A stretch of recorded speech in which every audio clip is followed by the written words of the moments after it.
Chapter 887. Frenzied Feast. Permethought Teleportation.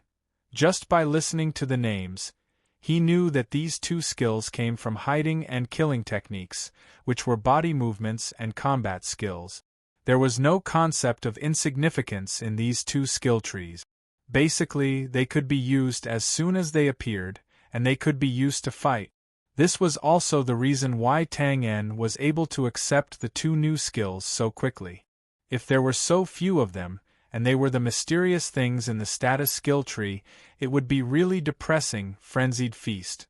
Under the rules in the world of the devil, there is no probability. That's it? Subconsciously pulling down the killer panel, Tang En looked left and right. It was still the same lonely introduction.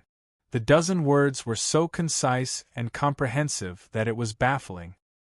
He touched his nose and turned his head decisively. Old butler, I'm not well educated. Don't lie to me. Are you sure this is a skill introduction? Are you King kidding me? The old butler glanced at it. After becoming a first-class killer, there is no fixed pattern, and so is the effect of the skill. It's difficult to explain clearly in a few words. Well, you just need to know the rules. Rules? What's that?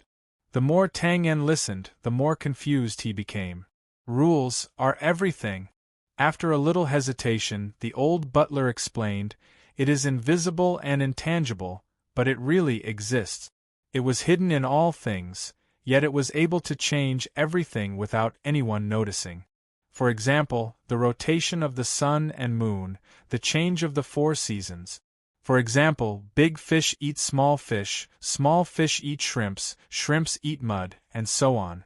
There is no reason, and there is no need to explain the universal law of reason. Wait! Raising his hands to surrender, Tang En suddenly felt a lot of pressure. That, although I don't understand it, is there a simpler way to put it? Is it difficult to understand? Very difficult to understand. Nodding thoughtfully, the old butler stood up and looked at Tang En. He reached out and pointed at the few steps between them. He looked at Tang En and said calmly, I will walk over and kill you. Tang En couldn't help but be stunned. He only thought that he had heard wrong. Is this a joke? Tang En subconsciously wanted to ask, but in the next moment, he suddenly realized that he couldn't open his mouth. Not only could he not open his mouth, he could not even lift the hand that was touching his nose. His expression froze in an instant. What's going on? Tang En was shocked. He felt that all the motor nerves in his body had stopped working. He couldn't receive any commands, and he couldn't feel the existence of his limbs at all. It was as if he had become a weathered statue, motionless. What the F***? Is this an actual combat demonstration? Please. Can't you say hello first? But, is this a fantasy? No. Tang En's mind spun like lightning. The present Tang En was no longer the newbie who found everything novel. After a slight pause, he immediately faintly sensed where the problem lay. It wasn't that he couldn't control his body, but that there was a strange force that bound his body. Fighting spirit? Magic? As soon as the thought appeared, it was instantly denied by Tang En. Even if the old butler did not know how to use battle energy or magic, he would not have left no traces behind. Could it be that this was the so-called rule? In his shock and doubt, although Tang En couldn't control his body, his 5 senses were not deprived. In his line of sight, he saw the old butler raise his hand and flash an ordinary dagger. He looked calm as he walked over, F***. Seeing this, Tang En came to his senses. Only then did he remember the old butler's words, I will walk over and kill you. Although death in the system space was not a real death, Tang En could not help but be shocked. Then, a feeling called sullen anger quickly rose from the bottom of his heart. It was not fear, but anger. No one liked the taste of death. At least, Tang En didn't like it. However, this did not mean that he was afraid of death. He just hated the feeling of sitting and waiting for death. He struggled subconsciously, fiercely. The monstrous killing intent was like the winter wind and snow, cold and violent.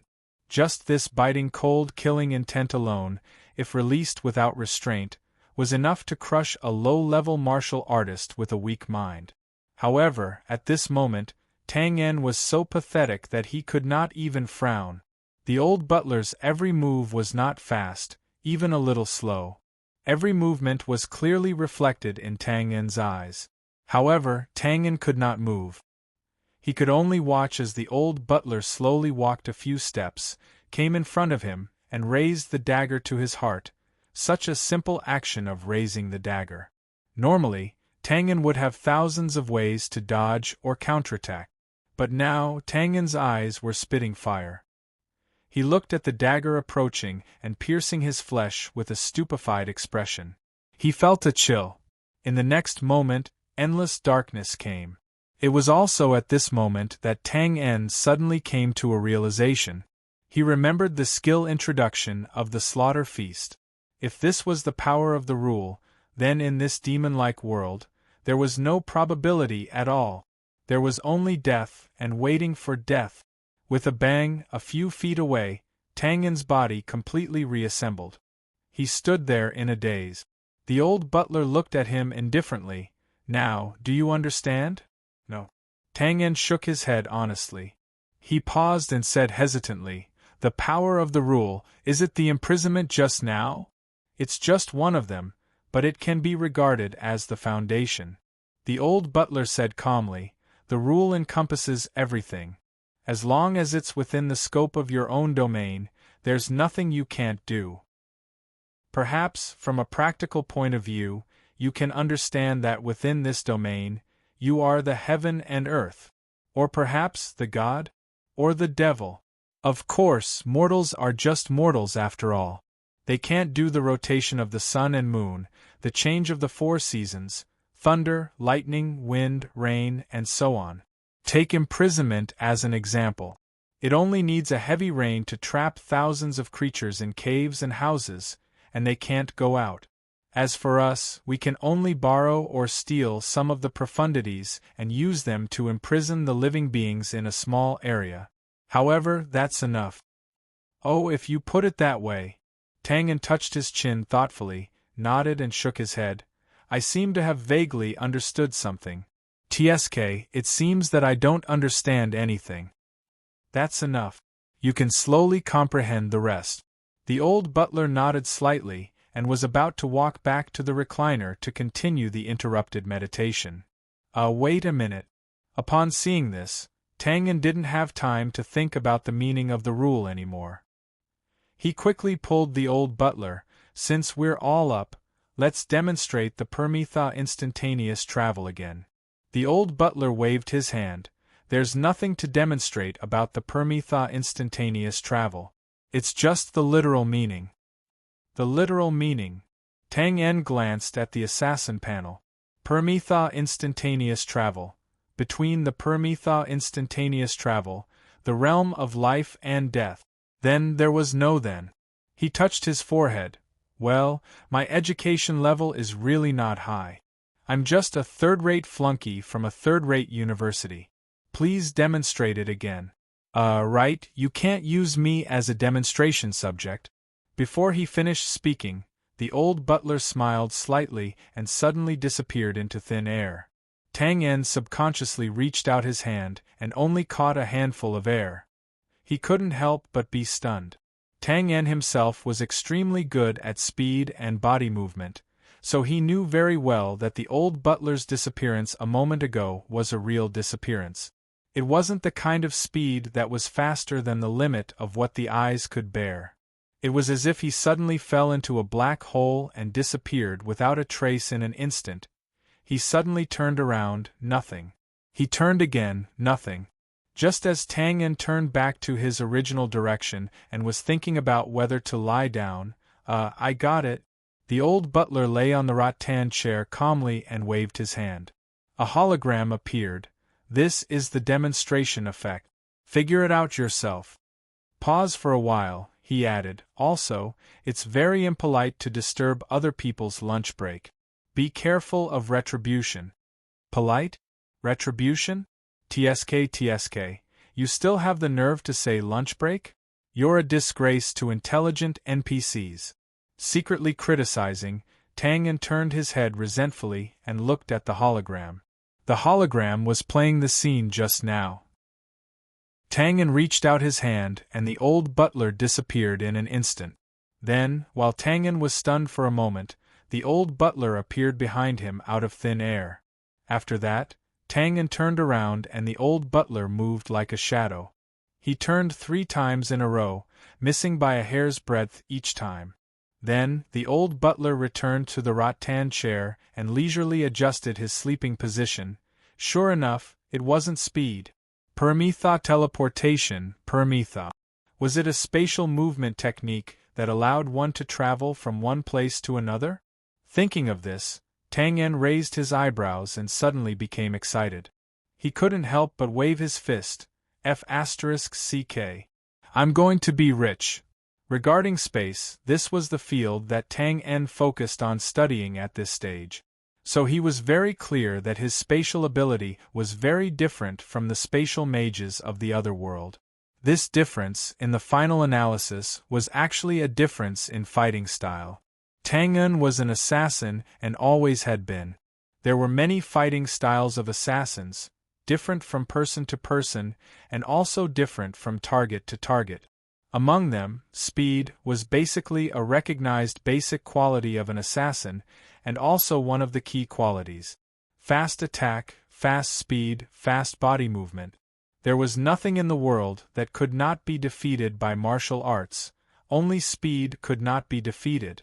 And in terms of speed, compared to the assassins of the other world, Tang En was more extreme, even in the study of spatial domain.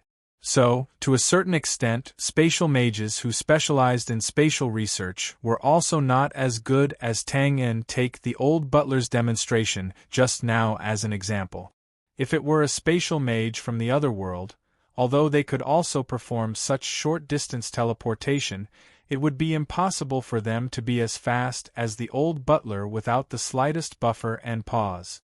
This was almost impossible to cover up because mobilizing magical elements required time. But Tang En was different. With just a glance, he knew that as long as he had enough time to comprehend, he would definitely be able to replicate the old butler's rapid teleportation. The difference between the two seemed very small, perhaps only a breath, or even half a breath. Others might not think much of it, but in the hands of people like Tang En, it was enough to determine life and death several times. It was precisely because of this that after watching the old butler's demonstration and figuring out the literal meaning of the Permitha teleportation, Tang En knew that he had really profited this time. This skill could definitely raise his combat strength to a higher level, and it was not impossible for it to cause a qualitative change. That's not right. Just as Tang En was ecstatic about this harvest, he glanced at the light screen from the corner of his eye and was suddenly stunned, and then his expression changed greatly. The light screen was still playing the scene of the old butler performing the Permitha teleportation. It was worth mentioning that the reason why Tang En wanted the old butler to demonstrate the effect so intensely was that he wanted to use this opportunity to comprehend it. This was not to be underestimated. Tang En did not care about it before, but when he was practicing the shadow invisibility skill, the old butler threw out a sentence, "Feel the feeling of nothingness," and then sent Tang En away, causing him to be stuck with this skill for quite a long time. Of course, this was not the main point. The main point was that when Tang En suddenly narrowed his eyes, he clearly saw the old butler raise his hand once behind him, and there was a faint blade light in his palm that flashed past his head. Damn it! He subconsciously touched the top of his head, but did not feel any change. Tang En secretly breathed a sigh of relief, and then he followed the flow of his hair to the back, and his arm suddenly stopped. He paused, lowered his hand and put it in front of his eyes, and the black hair on his hand was shocking. Moreover, this action seemed to have triggered something, and large pieces of hair fell from his ears, with some falling on his shoulders, and most falling slowly to the ground. It's very impolite to disturb other people's afternoon nap. Beware of retribution. The corner of Tang En's eyes twitched, and he raised his head expressionlessly. Through the brightness of the light screen, he looked at the front half of his head, but the large piece of hair at the back of his head was still standing, and it was reflecting the light of the light screen, shining brightly like a light bulb. Such a shocking appearance, even the punks would have to kneel down. After a moment of silence, Tang En rubbed between his eyebrows, sighed softly, and raised his dagger. I told you not to use me as a demonstration subject. As the two masterminds retreated, the miserable situation of the Northern Temple came to an end for the time being. Of course, it was only temporary. Not to mention that during the previous battle, there were already a number of believers and residents who were watching. Even the shocking situation of the temple being cut in half, which led to the creation of a new branch of the river, could not be concealed. Therefore, not long after, this rumor began to spread in the world, and the more it spread, the more outrageous it became. Some said that the cultists of the northern wilderness sneaked in and suddenly launched a sneak attack. Some said that some reclusive expert could not stand the scandals of the temple, so he came out to teach the temple a lesson. The most bizarre rumor was that the temple was no longer under the protection of God, and God was very dissatisfied with the various actions of the temple, so he sent down God's punishment. In all honesty, these rumors were not spread by Tang En's people. On the contrary, a week before the attack on the temple, Tang En had already stopped all means to attack the temple, and also picked up a few problematic combat energy circulation channels and handed them to Wu Ding, which was a temporary end to this matter. At the same time, the assassin organization also went underground, temporarily hiding and closing up. And it should be said that Tang En did not need these means now. The great success of the trip to the Northern Temple would inevitably lead to the temple's depression and silence. Before the rumors died down, the temple would probably tuck its tail between its legs and behave itself, so there was no need to worry too much. And even if the rumors died down and the temple became active again, the Grey Coat Army would also come out by then, and Tang En would have even less to worry about. This was something that had been planned before, and the only variable might be that the attack was too effective, which was really beyond Tang En's expectations. That was basically the truth. As soon as Tang En returned to Han Sui City, he received the latest news about the Northern Temple. The Northern Temple was indeed silent. Apart from making up a reason to explain the earth-shattering battle, there was no other news. No matter how crazy the rumors were, no matter how disappointed the believers were, no matter how angry they were, and no matter how much they complained, they pretended that they didn't hear or see anything. They didn't have any intention of withdrawing from the north. They gathered all their forces and waited quietly. How else could they be experts at bewitching people? Just this unmoving attitude of theirs was not something that ordinary people could achieve. Oh, but not everyone in the temple was like this. Sylvia and the Puritans did not obey the order of the headquarters to stay dormant. Instead, they were still running around, examining problematic clergymen and judging them one by one according to the temple's laws. Seeing this, Tang En could not help but shake his head, knowing that Sylvia still did not take his warning to heart. Or perhaps she had already taken it to heart, but because of her insistence, she could not care less. In Sylvia's view, her actions were to preserve the flame of hope. But in the eyes of some senior members of the temple, she should be a typical example of not caring about the overall situation and acting recklessly. In short, good luck to you. Tang En had no time to pay attention to this. He had a lot of things to do himself. For example, moving House Han Sui River. Do we have to move all these things away? Standing in front of the chaotic alchemy laboratory, where more than a dozen figures were carrying things in and out, Lena turned her head and asked. Tang En shook his head and said, "Not all of them. Some of the important things that are easy to take away will be moved away directly. But some of the bigger things are more difficult, such as the production equipment in the Purple Cannon factory. Those things are more troublesome. If we move them away, it will inevitably attract attention.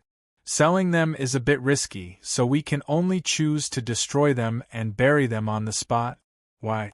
You don't want to part with them? Oh.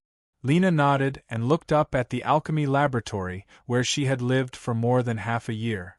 She slightly exhaled a breath of cold air and said, "Do you think this room can be preserved intact in the next thing that will happen?" "Why? You don't want to part with them?" Tangen did not answer directly but asked with a smile. "A little." Lena's eyes flashed slightly. After thinking for a while, she said, "After all, we have lived here for so long, and the environment and atmosphere here are really good, very suitable for alchemy research. Well, I'm just a little emotional, you don't have to worry about it." Tangen shrugged and said, "It's okay. Since you want to keep it, then keep it. It's not a big deal. When the time comes, if the war really comes here, just say hello and it should be fine. It's really not necessary, Achoo." The riverside was a relatively humid place, and the climate was indeed gradually turning cold recently. Suddenly, a cold wind blew, and Lena could not help but cover her mouth and sneeze. "Be careful, winter is coming." Seeing this, Tangen took off his coat and put it on Lena's shoulder. Then, as if thinking of something, he turned his head to the west and murmured, "Winter is really coming." Chapter 888. Winter was coming. Thousands of miles of ice, thousands of miles of snow. The trees were tired and the beasts were subdued. It was the season when everything was silent. However, it was also at this time that a giant beast that had been lingering in the desolate land in the west for a long time was about to attack with monstrous anger, burning the sky and cracking the earth, shaking the continent. The name of this giant beast was the Grey Coat Army. In fact, according to common sense, winter was not suitable for starting a war, because of logistical difficulties and low morale and other problems. But fortunately, this problem was fair to both sides of the war. In addition, the Grey Coat Army's soldiers and civilians could no longer suppress the strong desire for revenge in their hearts. For them, logistical problems had always been difficult, so it did not matter. As for morale, the big swords in their hands had long been thirsty for revenge. It was precisely because of such considerations that Josiah finally decided to officially kill their way out of the 100,000 mountains at the beginning of winter. Tang En naturally had no objections to this decision. Of course, it was impossible for him to have any objections. After all, his knowledge of large-scale military strategies was limited. However, he was also very clear about one thing. That was, with the improved purple bore cannon as a battlefield killer, it was impossible for the unprepared Blank's army to stop the Grey Coat Army that was like a ferocious tiger out of its cage. At least in the early stages of the war, it would definitely be so. War was not a treat, it was something that would kill people. And Hanshui City, which was located near the 100,000 mountains, naturally became a battleground for militarists. Therefore, as soon as he returned, Tangen began to move, tightening the coat on her body. Lena did not understand the meaning in Tangen's words. She shook her head and continued, "There's really no need, I just thought of it for a while." "Well, where are we moving to next?" "An abandoned farm about 100 miles away from here. It's already been cleaned up." Tangen spread his hands. "You know, towns and cities have been fought over since ancient times. Comparatively speaking, a farm in the wilderness is much safer." Of course, the main reason was because the party that started the war was the Grey Coat Army. One had to know that once a war broke out, the land would often be dyed red for thousands of li, and the disaster of war was extremely severe. At that time, a town with a certain level of defense would be the safest place. As for the ordinary farmsteads that were left behind, they were often the victims of war. However, the Grey Coat Army was the one who started the war, so the situation was naturally different. The Grey Army was originally a group of poor commoners. In addition, they had always been disciplined. Naturally, they would not wantonly slaughter the farmsteads that had been left behind outside the city. Lena nodded and understood what he meant. She came from a humble background, so of course, she was supportive of the Grey Coat Army. However, when it came down to it, she couldn't help but feel nervous and worried. Can we really succeed? I really want to give you a positive answer, but… Tang En shrugged and said with a smile, there is really a lack of successful cases. Haha, I have to give it a try. I won't know until I try. Lena raised her eyebrows and looked up. I thought you were very confident. Haha, confidence is only for outsiders to see. I'm now a leader, so I can't always be sad and tell my brothers to go ahead and do it. I don't know if it will succeed. TSK, obviously not reliable. Haha. Lena couldn't help but glare at Tang En. She covered her mouth and chuckled, but her heart was filled with joy. That's for outsiders to see. So, I'm not an outsider, sir. Tang En wanted to say something, but the young man from the secret agency who was in charge of moving the items came over and bowed. The alchemy experiment table in the inner room is a bit heavy. The utensils on it are all made of crystal glass. The brothers were worried that they would accidentally break when they worked together, so, oh, it's my fault. I'll go in and clean it up. Alchemy items were not something that anyone could touch. It was not because they were expensive, but because they were as dangerous as the mysterious magic items. It was hard to be sure that if a crystal test tube was broken, the poison that would flow out would not be fatal. Lena nodded and was about to step in, but Tang En reached out and stopped her. He looked up at the messy laboratory because of moving things, and dust filled the air. Forget it, it's not convenient for you to go in with a robe like this. I'll go. En? You know alchemy? I don't know at all. Tang En bent his arm, and his well-proportioned muscles instantly bulged. He chuckled and said, but I have the strength. It's no problem for me to steadily lift the experiment table. Haha, why don't we arm wrestle some other day? Haha, I'm just kidding. Looking at Lena's stunned expression, Tang En laughed and left. It's not a fair fight. You're not that freakishly strong woman. Thinking about it, it's a pity that I left early, he muttered to himself as he left. When he turned into the door, Lena's eyes suddenly flashed. She looked up at the riverside cottage that was filled with beautiful memories for her.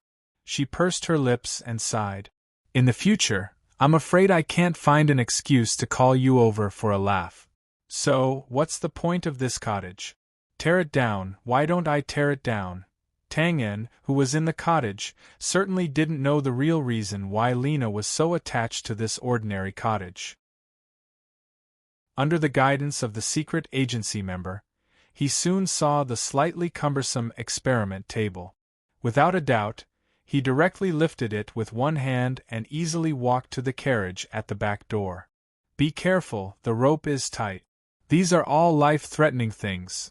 After a few words of advice, Tang En turned around and was about to enter the cottage. But he saw something from the corner of his eyes. He couldn't help but stop and squint to look sideways. The layout of the buildings at the Hanshui River was slightly messy, and traffic was everywhere. There was also a street at the back door of the laboratory, but it was slightly deserted.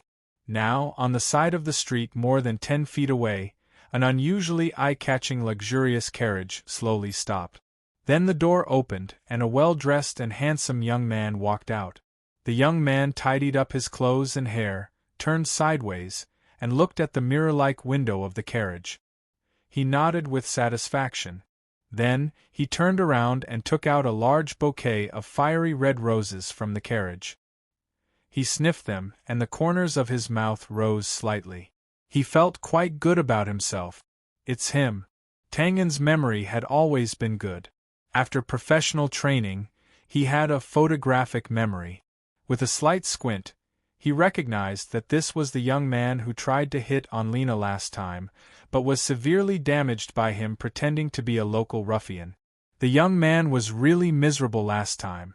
After he went back, he sank into depravity for a long time. Lena had also mentioned to Tang En that when the two of them met again, the way the young man looked at her was not right. But no one was a fool, and Tang En's impromptu prank could not stand up to scrutiny. As long as he calmed down for a period of time and did a little investigation afterward, he would know that he had been tricked. If it were an ordinary person, after this incident, although they would be a little angry, they wouldn't pester him anymore. After all, there were plenty of fish in the sea. But this young man was a bit tenacious. Maybe he really liked Lena, so he came again, but his luck was really bad. He actually bumped into Tang En again. Don't do it. Do I have to give him a blow? Isn't this a bit too cruel? Touching his chin, Tang En was a bit conflicted. Besides, Lena was indeed not young anymore. It was time to talk about marriage. Although this guy in front of him looked greasy and powdered, his tenacity after repeated setbacks was somewhat redeemable. Well, should I let Lena decide for herself? Just as Tang En was considering giving the other party a chance, he glanced over again. His gaze couldn't help but freeze. Next to the luxurious car, the handsome young man didn't immediately take the flowers along the side alley to the alchemy laboratory's front door to find Lena. Instead, he waited in place for a while, waiting for a few burly men with bare chests and ugly expressions to come over. These burly men looked like street thugs at first glance. They were clearly not on the same level as this young man with an extraordinary background. But the two sides sneakily gathered behind the car. The handsome young man pointed at the alchemy laboratory and gestured, saying something. The burly men kept nodding, indicating that they understood. What the hell? With Tang En's eyesight, he didn't need to read his lips to know what this young man wanted to do. This was a proper opportunity to create a hero saving a beauty. His brows wrinkled, and his expression suddenly sank. Tang En didn't object to using tricks to pick up girls. This was a skill, and it was natural to use some tricks to create romance. But faking a hero saving a beauty by scaring the other party to greatly increase one's charm was extremely despicable in Tang En's eyes. Not to mention, this was used on Lena. If you don't seek death, you won't die. Looking up and sighing, Tang En patted the shoulder of a member of the secret agency who walked past him and pointed to the other party's dusty and dirty clothes. "Brother, lend me your clothes." Holding the flowers and walking to the alley entrance, the handsome young man thought of what was about to happen. He was a little nervous and also a little excited. Calm down, it's just picking up girls, it's nothing. Grow up. Calm down. Finding that he couldn't calm his thumping heart, the handsome young man began to try to think of other things to divert his attention. Thug boyfriend? Friend. It's a pity that I didn't find him later. Otherwise, I'll let him know the consequences of fooling me. However, since you have a thug friend, I'll let you know what a thug's true colors are. Panic, fear, cry. Don't worry, I'll save you when the time comes, haha. Thinking of his glorious heroism of driving away the thugs with a few punches and kicks, and then thinking of Lena's gaze of infinite admiration, the handsome young man couldn't help but laugh out loud, praising himself for being too king quick-witted. Cough, cough. Coughing a few times, the handsome young man pressed his left chest, took a deep breath, and slowly exhaled. After finishing this series of actions, he walked into the alley.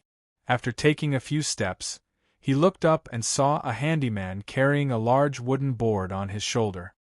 His head and face couldn't be seen, and he could only see that he was covered in dust, panting as he walked over. The alley was narrow.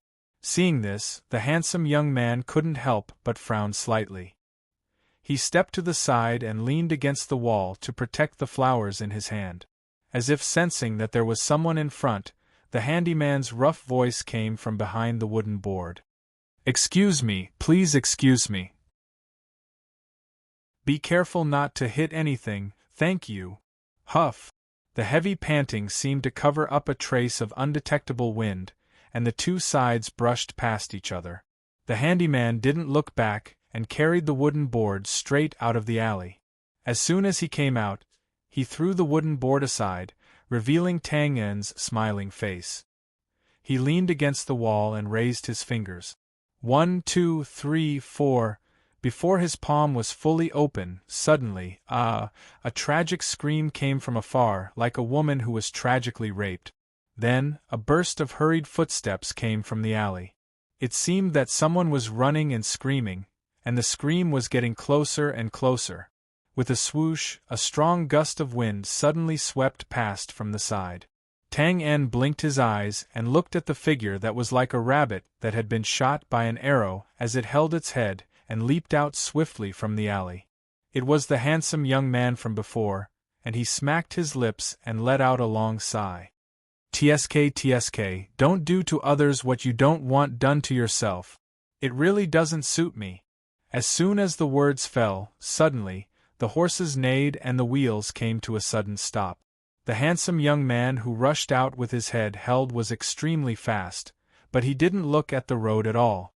He rushed into the street dizzily and was almost hit by a speeding carriage. Fortunately, the coachman reacted very quickly and pulled the reins tightly, slightly diverting the carriage, which prevented a tragedy from happening. F***CK. Are you F***king blind? Do you want to die, After the carriage stopped, the frightened coachman was furious. He immediately pointed at the handsome young man who was lying on the side with a frightened and dazed expression and cursed. But after a few words, he couldn't help but stare blankly at the top of the handsome young man's head. The cursing also stopped. At this time, the handsome young man obviously hadn't recovered from the thrilling scene just now. His arms that were holding his head were subconsciously hanging down, and he looked terrified. But this wasn't the point. The point was that on the handsome young man's head, the front half of his curly hair was elegant, but the back of his head was bald, like a peeling ginkgo. It looked very funny. Suddenly, he burst into laughter. Haha, your hairstyle. Haha, the two F***king awesome. Oh, everyone come and see, I can't take it anymore, haha. The coachman patted the shaft with one hand and covered his lower abdomen with the other. He seemed to be choking with laughter and was very happy. The streets, which were deserted just now, were filled with people who came out constantly with the coachman's laughter. In an instant they gathered around, and then there was an even larger scale of laughter, which couldn't be stopped at all. At this time, the handsome young man finally came to his senses. Looking at the countless hideous smiling faces around him and pointing at him, his face instantly turned pale. He screamed, held his head, and ran around like a beast in a net. But there were too many people around him. Before he could run a few steps, he was trapped again and waved his hands frantically. Don't look. Don't laugh. I'll kill whoever laughs, I'll kill you, kill all of you. Don't look, boo-hoo. I beg you, don't look, don't laugh, wah. Ha ha, 2F***king miserable. Through the gaps of the crowd, he saw the tears in the handsome young man's eyes. The initiator, Tang En, couldn't help but cover his eyes. He couldn't bear to watch. Then he shook his head and turned to enter the alley. After passing through the alley, the earth-shattering laughter in the back street was still in his ears. But now there were also screams like pigs being slaughtered. Tang En was stunned. He looked at the few bullies who fell not far from Lena's feet. They covered their eyes and rolled on the ground, screaming miserably. They were really pitiful. He touched his nose and looked at Lena. This is a few bullies who came to make trouble. I know, and then they are now, a little blinding drug. Tiptoeing over the bullies, Lena calmly opened her white palm. There was an already opened purple crystal bottle. She shrugged and chuckled. You know, an alchemist is not completely defenseless. She paused and looked around. By the way, someone ran into the alley just now, you. Hey Arthur, your clothes. She looked at Tang En's dusty clothes and then looked at the alley behind Tang En. She heard the clear laughter not far away. Lena blinked her clear eyes and understood something. Her expression was strange. You did it? Tang En gave her a thumbs up and said with a smile, Smart? Think again, what else can you guess? Lena wasn't a fool. Of course, a fool couldn't become a master alchemist. After pondering for a moment, she turned her head and looked at the bullies who were rolling on the ground. Her thin eyebrows raised and she helplessly sighed, "This method is too boring." "Haha, congratulations, you got it right. This is your reward." With a loud laugh, Tangen turned his right hand and a bouquet of fiery red roses was handed to Lena. Needless to say, this naturally belonged to the handsome youth. And if the handsome youth knew that the idea he used to curry favor with Lena was casually plagiarized by Tangen, he would probably vomit 3 liters of blood. In short, this was a sorrowful story that went against the flow to form a river. Chapter 889. In the Bran people's impression, the environment in the north was always bad, and the climate was even colder. Winter had just arrived, and the south was still warm and shady. It was suitable for picnics. However, the north had already entered the cold season, and the world was filled with killing intent. Bran Gregorian calendar year 557, winter solstice. It was a very normal solar term, and it was also a very normal day. On this day in history, nothing major happened. Everything seemed ordinary, plain and simple. However, history was destined to remember this day, because this was the beginning of a new era. In the evening, deep in the 100,000 mountains, dusk had fallen. Information about the 100,000 mountains had always been mysterious and scarce. Even in the Bran Royal Library, there were not many records about it, and even the area was vague. On the Bran Kingdom's map, the 100,000 mountains was a blur, and it went all the way to the top of the map. No one had ever reached the end of it, and as time passed, no one cared about it. Of course, the focus of our attention this time was not the geographical exploration question of where the end of the 100,000 mountains was. We only needed to focus on a desolate area deep in the 100,000 mountains. The Bran had more complete information about this desolate area. However, it did not take long to collect the information. It was only a year. Of course, there was a reason for doing this. To put it bluntly, it was because the Grey Coat rebels had escaped to this place.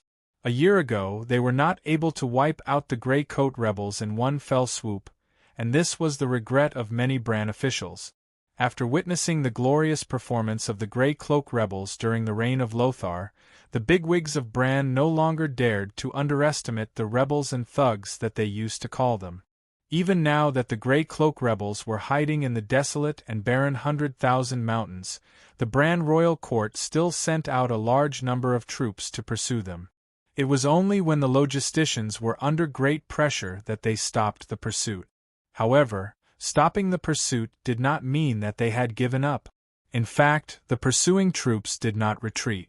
Instead, they looked for favorable terrain and set up a blockade. His intention was obvious. Since they couldn't kill him, they might as well expel him from the Bran to prevent him from causing trouble in the Bran. From these actions, it could be seen that the Bran palace was very wary of the Grey Coat army. Of course, as the saying goes, those at the top move their mouths while those at the bottom run their legs. The big shots could make the decision to station troops with a wave of their hands without any psychological pressure. However, when it was applied to every army, general, and soldier, the feeling was different. Bonfire at dusk, camp in the mountains. Bang, bang, bang. The sound of the table being slammed was earth-shattering. Damn it. Lousy place, shitty place, dog shit. This lousy place doesn't even have dog shit. Even if I'm not famous, I'm still a frontline general. You don't want me to go kill the barbarians, and you want me to guard this barren mountain? Guard my ass. My brain is filled with dog shit. Out of anger, a series of filthy curses resounded around the central camp, echoing far and wide. If word of this got out and the officials of the Northern Military Division heard about it, they would probably fly into a rage and transfer this guy to the cannon fodder camp without a second word. They would let him live or die on his own and never use him again. However, the patrolling soldiers did not have any strange expressions when they heard this. It was as if they were used to it. Some soldiers even nodded and whispered to express their strong agreement. Originally, not all soldiers joined the army to earn enough money to support their families. At least, the frontline troops from the Grey Flame Legion were not like that. They needed money and honor. In the front line, although they were living a precarious war life, it was the responsibility of a soldier. They would not lack the honor that they deserve. They could also see the path to promotion. But now? It was fine when they were transferred to encircle the Grey Coat Army. After all, it was a regular battle. It was also their responsibility. However, after the encirclement, they were not transferred back to the front line to kill the enemy. Instead, they were ordered to continue to stay here and guard this place where there was not even a dog **T. What the hell was going on? Could they kill enemies here? Could they spend money to play with women? Could they get honor? Could they be promoted to military officers? It was possible for them to become bandits and become bandit. Alright, calm down. What's the use of cursing here? The officials in the military department can't hear you. In the big house in the central camp, a slightly skinny adjutant shook his head helplessly as he tried to persuade the black-faced man who was drinking as hard as he could. He was the general of the Grey Flame Army who called himself Violent Bear of the North. Hold on a little longer. Haven't we already sent the letter to the marshal? Perhaps we will be transferred back soon. Bear with it, my ass. I'm about to turn into a coward. The tan general put down the can of wine and said angrily, I don't know what the old marshal is thinking. There's still no news. Sigh, I understand now. It's useless to beg anyone. It's better to pray for those bastards from the northern wilderness to attack. The front line is tight, so they'll naturally think of me. The adjutant and the other high-ranking officers were stunned. They could not help but smile bitterly. Although it sounded logical, as a general of Bulan, praying for the northern wasteland barbarians to attack them was too heart-wrenching. Fortunately, this was their camp. They were all on the same side. They did not have to worry about the walls having ears and spreading rumors. Ahem. After a few coughs, the thin deputy general wisely changed the topic in order to prevent his general from saying something shocking again. Recently, the Grey Coat Army has been very active. Although we don't know the specific location of their camp and have no way to inquire about it, the scouts scattered outside have found their traces several times in the past 2 days. It seems that they are preparing for something. Deputy General, you are worrying too much. They can't even eat right now. What kind of big move can they make? Like general, like soldiers. The tan general had a bad temper and was very loud. His subordinates had the same problem, so one of the high-ranking officers did not notice the adjutant's intention to change the topic. He shook his head and said, If I'm not wrong, they must be here to find out where we store our food and resources. They're going to rob us. Yes, that's right. Those bastards are going crazy from hunger. They're really going to rob us. The high-ranking officers could not be blamed for expressing their opinions. It was the truth. The Grey Coat Army's food supply was indeed a big problem. It was desolate in the depths of the 100,000 mountains. Even vegetation was rare, let alone edible food. Tang Yin had been relying on the financial resources of the Yatong Chamber of Commerce to transport food and resources into the camp. However, due to the multiple blockades set up by the Blank's army, large quantities of food could not enter. They could only be transported in batches. It was like trying to put out a burning cart with a cup of water. Of course, the officers present did not know about this. They only knew that the Grey Coat Army had organized numerous raids to rob food in the past year. Some were successful, some were not. Regardless of whether they were successful or not, it was clear that the Grey Coat Army's food and resources were extremely scarce. Therefore, after combining all these factors, the high-ranking officers felt that the Grey Coat Army was definitely here to rob them of their food. However, the skinny lieutenant's eyes twitched when he heard this. He looked at the dark-faced general who had lost interest after hearing the officer's analysis. He could not help but sigh inwardly. A bunch of pigs. Can't you see what I'm trying to do? You're even trying to undermine me. I really have to hand it to you for your intelligence. Although he cursed in his heart, he could not help but laugh dryly as he buried the hole he had dug for himself. Yes, the Grey Coat Army is going crazy from hunger. It's hard to say what they'll do. We have to be careful. It's no big deal. You can do as you see fit. The dark-faced general waved his hand and raised his wine jar again, looking like he was going to drown his sorrows in alcohol. However, before his lips could touch the wine jar, the sharp sound of metal clashing could be heard from afar. The frequency was urgent. The army's alarm meant that enemies were coming. Everyone was stunned when they heard the sound.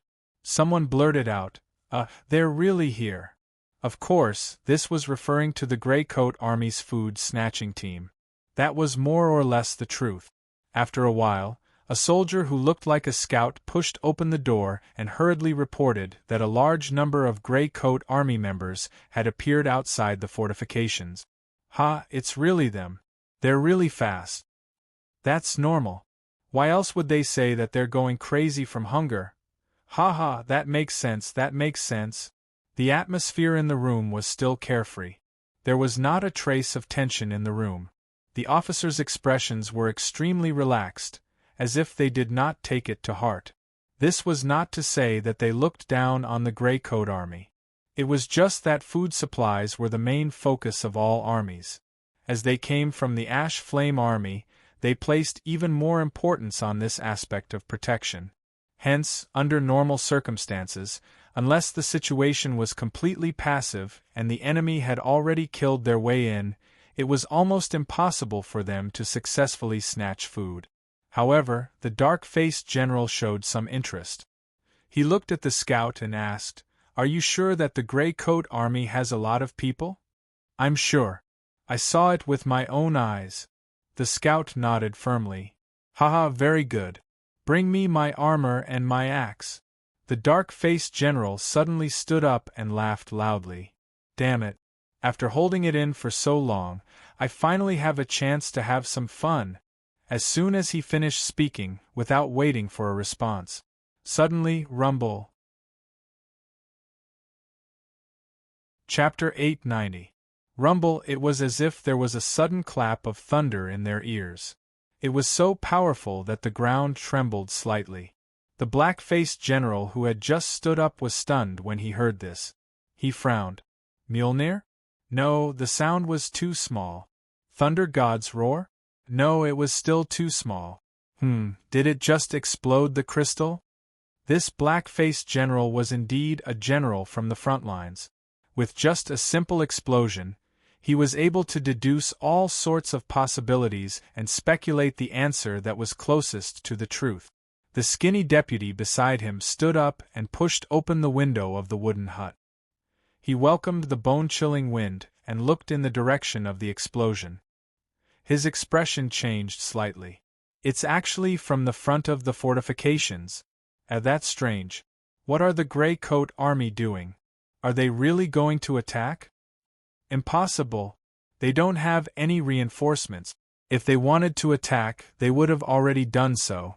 Why drag it out until now? A senior officer denied without thinking. That's true. Even though the deputy was extremely cautious, he couldn't help but nod slightly. This was indeed the case. They were in the depths of the desolate Shirwan Mountains. The Grey Coat Army couldn't possibly have any reinforcements, including food, supplies, or reinforcement. Therefore, if they really wanted to fight to the death, they didn't have to wait until now when they were in an awkward situation where they didn't even have enough food. As for the possibility that they were at the end of their rope, that wasn't very reliable either. After all, the Grey Coat Army had held on for an entire year without any signs of counterattack. This meant that the enemy wasn't really at the end of their rope. There was no reason for them to give up just like that. After weighing the pros and cons, the only possible truth was back to square one. Looks like it's still food. Licking his lips, the black-faced general narrowed his eyes and analyzed. The attack from the front looks strong, but it should be a feint. The goal is to find a breakthrough point in other directions. Where are our supplies? The skinny deputy replied, behind the camp. Men. Making a decision before the battle was taboo to hesitate. After the black-faced general summarized the situation from all sides, he decisively gave an order. Mobilize the spear regiment to guard the supplies and prevent the enemy's cavalry from attacking. Mobilize the heavy sword and heavy sword battalions to open the perimeter. If anyone dares to come and steal the supplies, surround them and kill them. I won't let them leave. Yes. This decision could not be considered wrong. Most of the generals in the world would have made the same choice. After all, war was not a game where one could do whatever one wanted. This was a delicate job that relied heavily on information. Every decision was actually in accordance with the principle of the highest probability. Based on the analysis of most intelligence reports, it was obvious that the Gray Coat Army was facing a food shortage. Therefore, the black-faced general made a decision to deal with this most likely problem. However, just as the dark-faced general excitedly put on his armor, the door to the wooden hut was pushed open again. This time, a soldier covered in blood walked in. It was obvious that he was a warrior who had just retired from the front lines. General, the front gate of the fortifications has been breached. As soon as he finished speaking, the room suddenly fell silent. The expressions of everyone present froze, their faces filled with disbelief. They were the regular soldiers of the Ashen Flame Legion, not some random third-rate soldiers of varying quality. Even if the enemy wasn't feigning a frontal attack, how could the heavily fortified front line be so easily breached? Besides, from the moment they discovered the enemy's tracks to the moment the battle began, had it even been 5 minutes? The dark-faced general picked his ears and stared at the soldier covered in blood. He asked tentatively, "Are you joking?" The so-called front gate fortifications were actually similar to the main gate of a bandit's stronghold. The difference was that the ones made by the military were more strict and practical. However, this strict and practical fortification gate had a huge hole in it, allowing people to enter and exit freely. Deafening battle cries, shrill screams, excited roars. All sorts of sounds mixed together, and a tragic atmosphere instantly filled the area. The shattered gate became a place where both sides fought for. It was like a giant human death grinder. The people outside wanted to kill their way in, but the people inside resisted with all their might. In a short moment, blood flowed like a river, dyeing the ground red. From the looks of it, the attacking side had the absolute advantage. After all, since the gate was already opened, was it still far from entering? In fact, it was not far. Ha ha! Get lost! Laughing wantonly, a figure holding a spear instantly rushed forward like a fierce tiger that had been released from its cage. With just a simple sweep of the spear, a crackling green electric light suddenly exploded. The dozens of armored figures guarding the inner side of the door were involuntarily sent flying into the air, vomiting blood as they flew back. Borrowing the might of this spear, this figure wielding a spear like an awe-inspiring god of war was the first to break into the fortifications. He stood in position and brandished his spear without any hesitation, blocking the attacks of the anxious regular soldiers around him without any carelessness. It was as if he had broken some kind of balance or ignited a powder keg. Instantly, a few more figures broke through the encirclement of the regular soldiers and arrived behind the spear-wielding figure.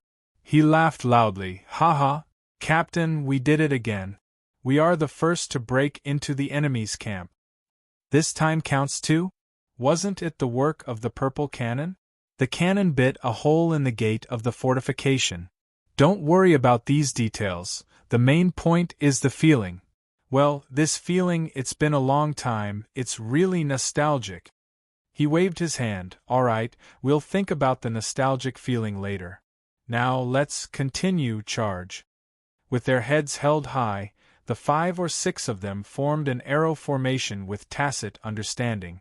The spear-wielding figure stood at the tip of the arrow formation, facing the Bulan regular soldiers who were rushing forward one after another. His spear was like lightning, and there was almost no one who could withstand a single blow. His combat power was really amazing. It could be seen that these people were definitely veterans who had experienced hundreds of battles. There was no need to talk about their strength, but the most important thing was that they were ruthless. As long as they hit their target, they basically did not need to wave their sword a second time.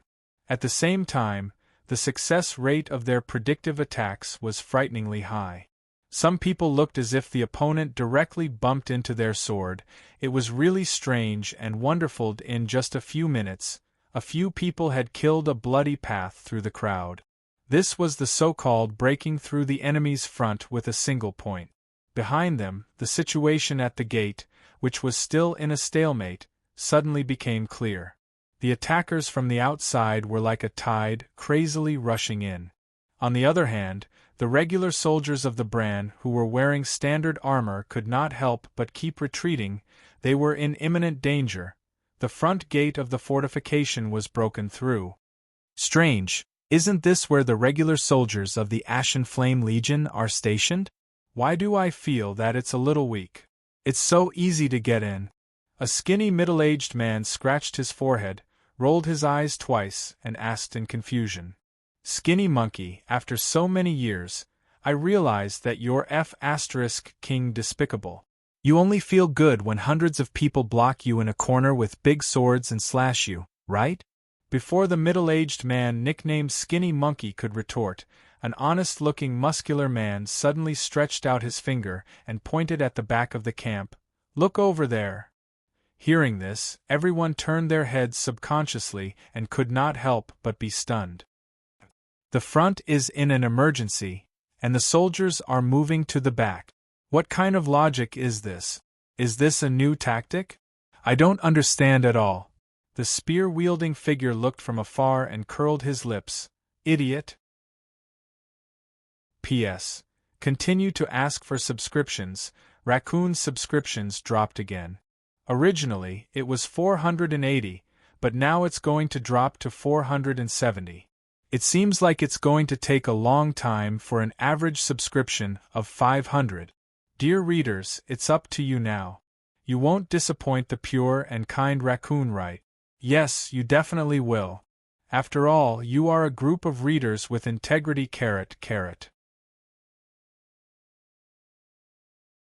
Chapter 891. Due to the influence of the first impression, the black-faced general from the Blue Flame Army made a low-level judgment mistake, allowing the attackers to successfully break through the door. In this way, the outcome of this battle was quickly and thoroughly decided. Because, outside the fortification, it was not a sporadic team that came to steal food, but a black mass of about 100,000 vengeful soldiers. It's done. On a raised mound a few miles away from the fortification, there were men and women, young and old. A group of dozens of people were watching the battle from afar. In the distance, the ferocious man with the spear crashed into the fortification like thunder. A young man with freckles on his face, who was wearing dark armor, suddenly felt refreshed. He could not help but wave his fist and shout in a deep voice. At the same time, the atmosphere around him also relaxed. I didn't expect to break through the Brand's army so quickly. Looks like we'll win our first battle beautifully. That's General Fry, right? Yes. I have to say, it's somewhat unwise for a general to charge into the enemy's ranks. However, General Fry is indeed an expert in breaking through formations. Although he doesn't have a spear because of his current status, he still has the good habit of charging into the enemy's camp first. He still has the good habit of charging into the enemy's camp first. That's right. But we can't forget about the purple bore cannon. If it wasn't for that cannon that blew a hole in the neat fortification, this battle wouldn't have gone so smoothly. So, this weapon should be the first to contribute in this battle. At this point, there was no need to guess anymore. This group of attackers could only be the Grey Coat Army that officially came out for revenge.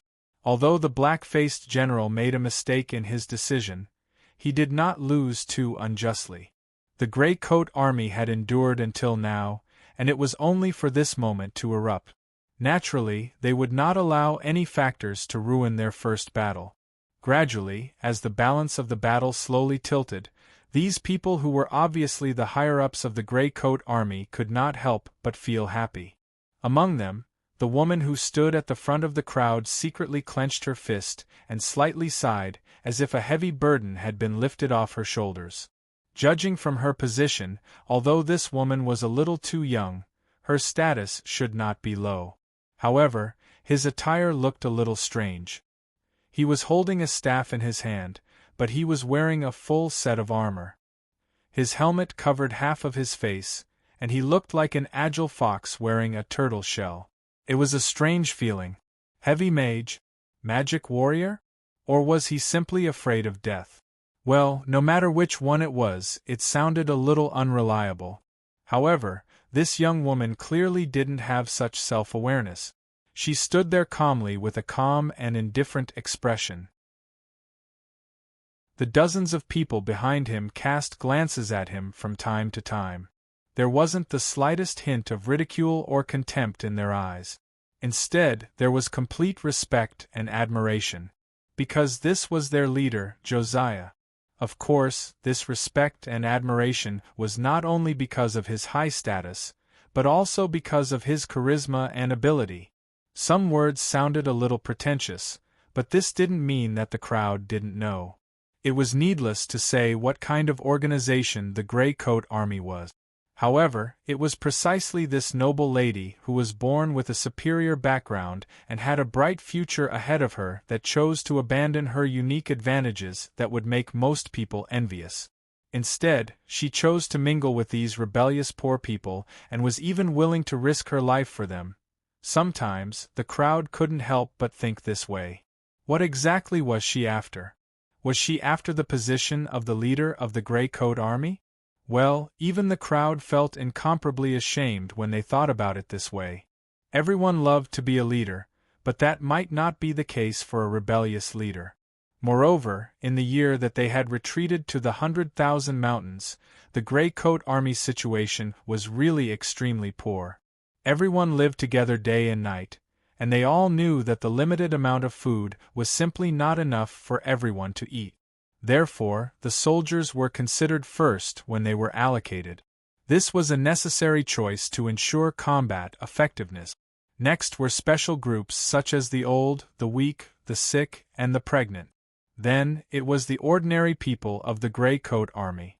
Finally, it was the civilian administrative personnel of the Grey Coat Army, whose role was relatively less obvious. Of course, the reality was that the food had long been exhausted before the round was completed. It could be said that other than the soldiers, the rest of the people were basically in a state of being full and hungry.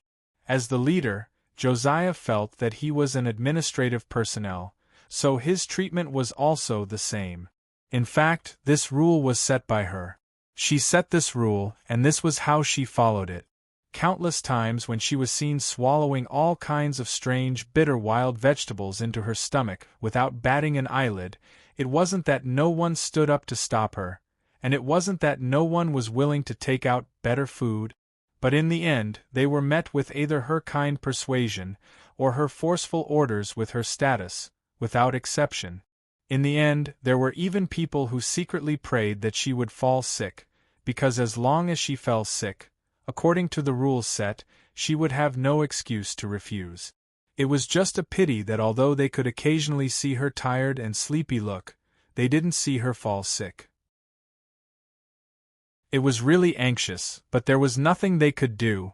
Some people would also think that the reason why the originally low morale and precarious Grey Coat Army didn't completely collapse in this year was because of her existence. Everyone was looking at her, worried for her, moved by her, encouraged her, and cheered for her. She also seemed to know her role, so she was never passive and never fell sick. Even if she didn't sleep for a few days and nights, she never showed a dispirited look in front of others. In the eyes of the ordinary gray coat army, she was always so optimistic and gentle, full of fighting spirit and confidence. Before the war, she casually said that in the future, she would wear a full set of armor to supervise the battle, and everyone was silent.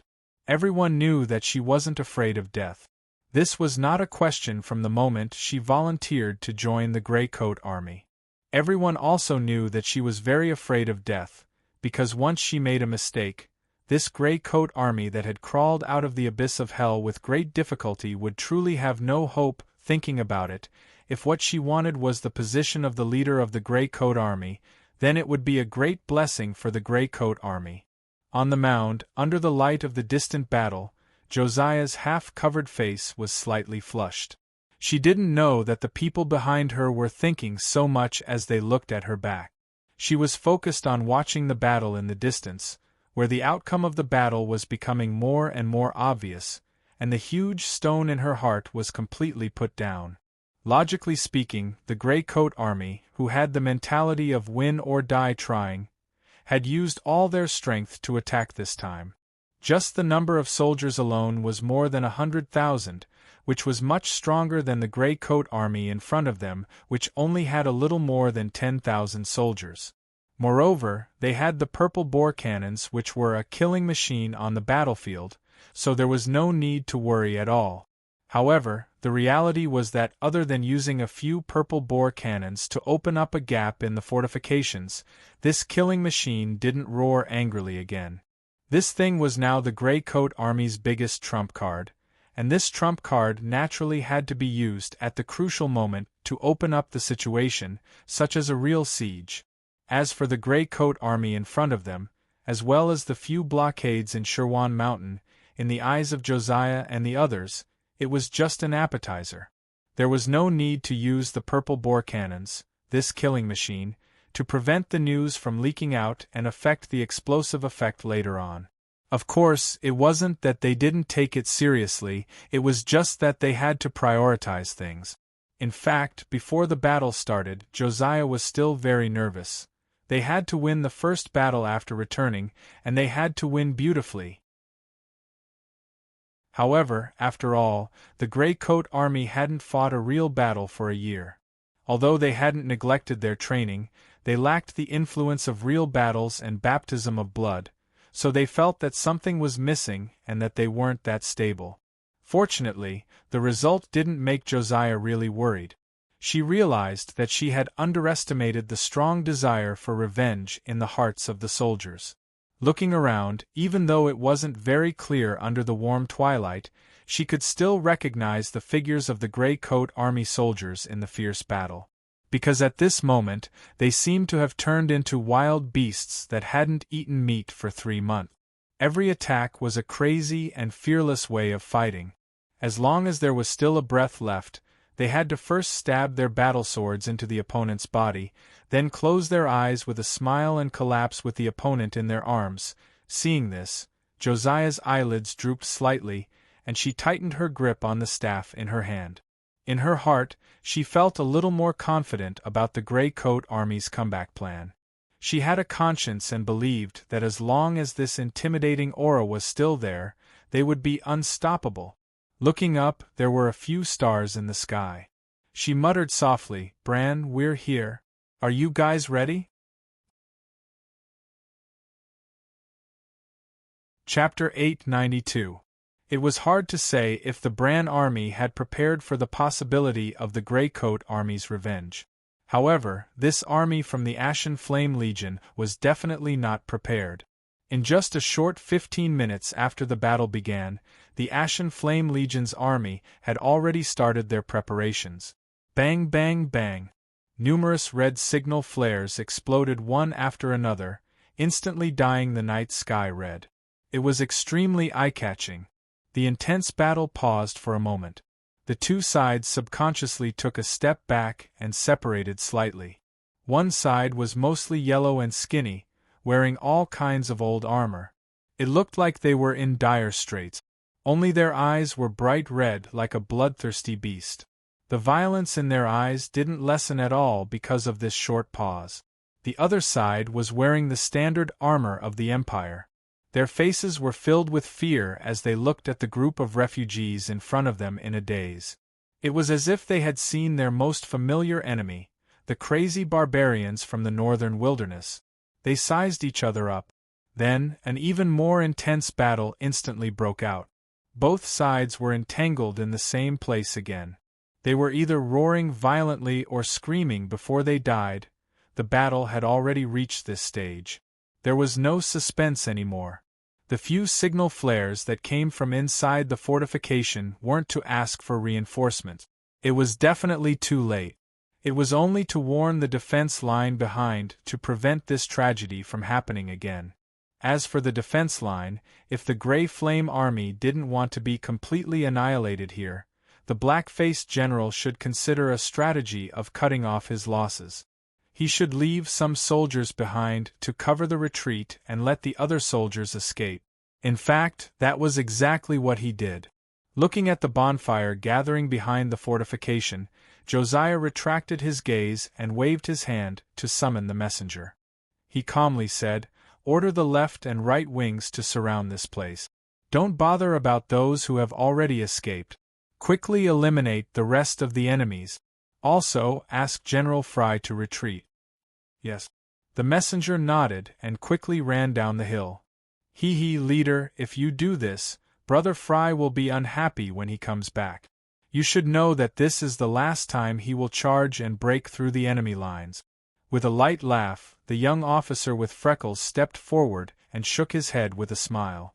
They seemed to be very familiar with each other, but this action seemed a little casual and intimate, not respectful enough. But in fact, looking at the perfect position half a body behind Josiah, he knew that this young man was a smart person and had a good sense of propriety. Josiah smiled and shook his head. "Feyrué, Brother Fry likes the feeling of breaking formations. Now that the enemy's formations have been broken by him, he's just cleaning up the battlefield. I don't think you'll blame me. Furthermore," pausing for a moment, he sighed, "I still feel that it's too dangerous. Sigh, old Marshal Omeng's health is deteriorating by the day. We can't let him work on the military anymore. Otherwise, well, now, Brother Fry is very important to this Grey Coat army." Needless to say, this young officer was one of Tang Yin's few friends in the Grey Coat army, Feyrué. Hearing Josiah's helpless sigh, Feyrué's expression turned gloomy and he couldn't help but fall silent. Logically speaking, with the purple cannons as a killing weapon, the Grey Coat army's combat power would naturally be much stronger than before. The actual situation was more or less the same, but it had to be pointed out that the current Grey Coat army also had a fatal shortcoming.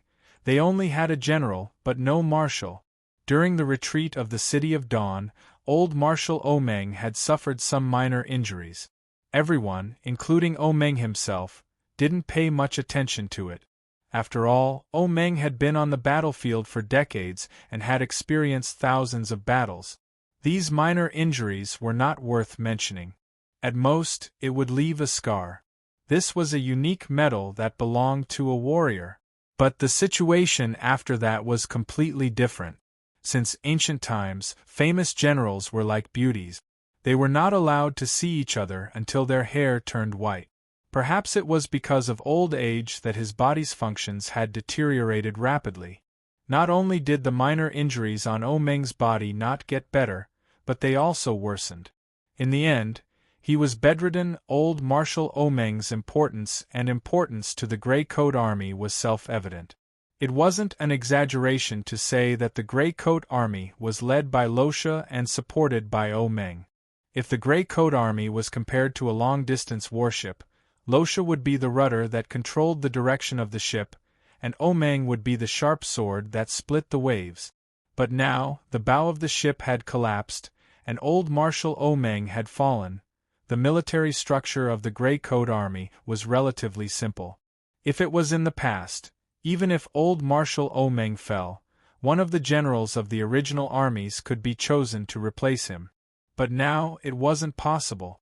Don't forget that during the honeymoon period between the Grey Coat army and Bran, The Gray Coat Army had sent a large number of soldiers to the front line according to the agreement to resist the invasion of the barbarians in the northern wilderness together with Blank's army. Among them, there were the highest-ranking generals of the Gray Coat Army's 1st Army, 2nd Army, and 4th Army.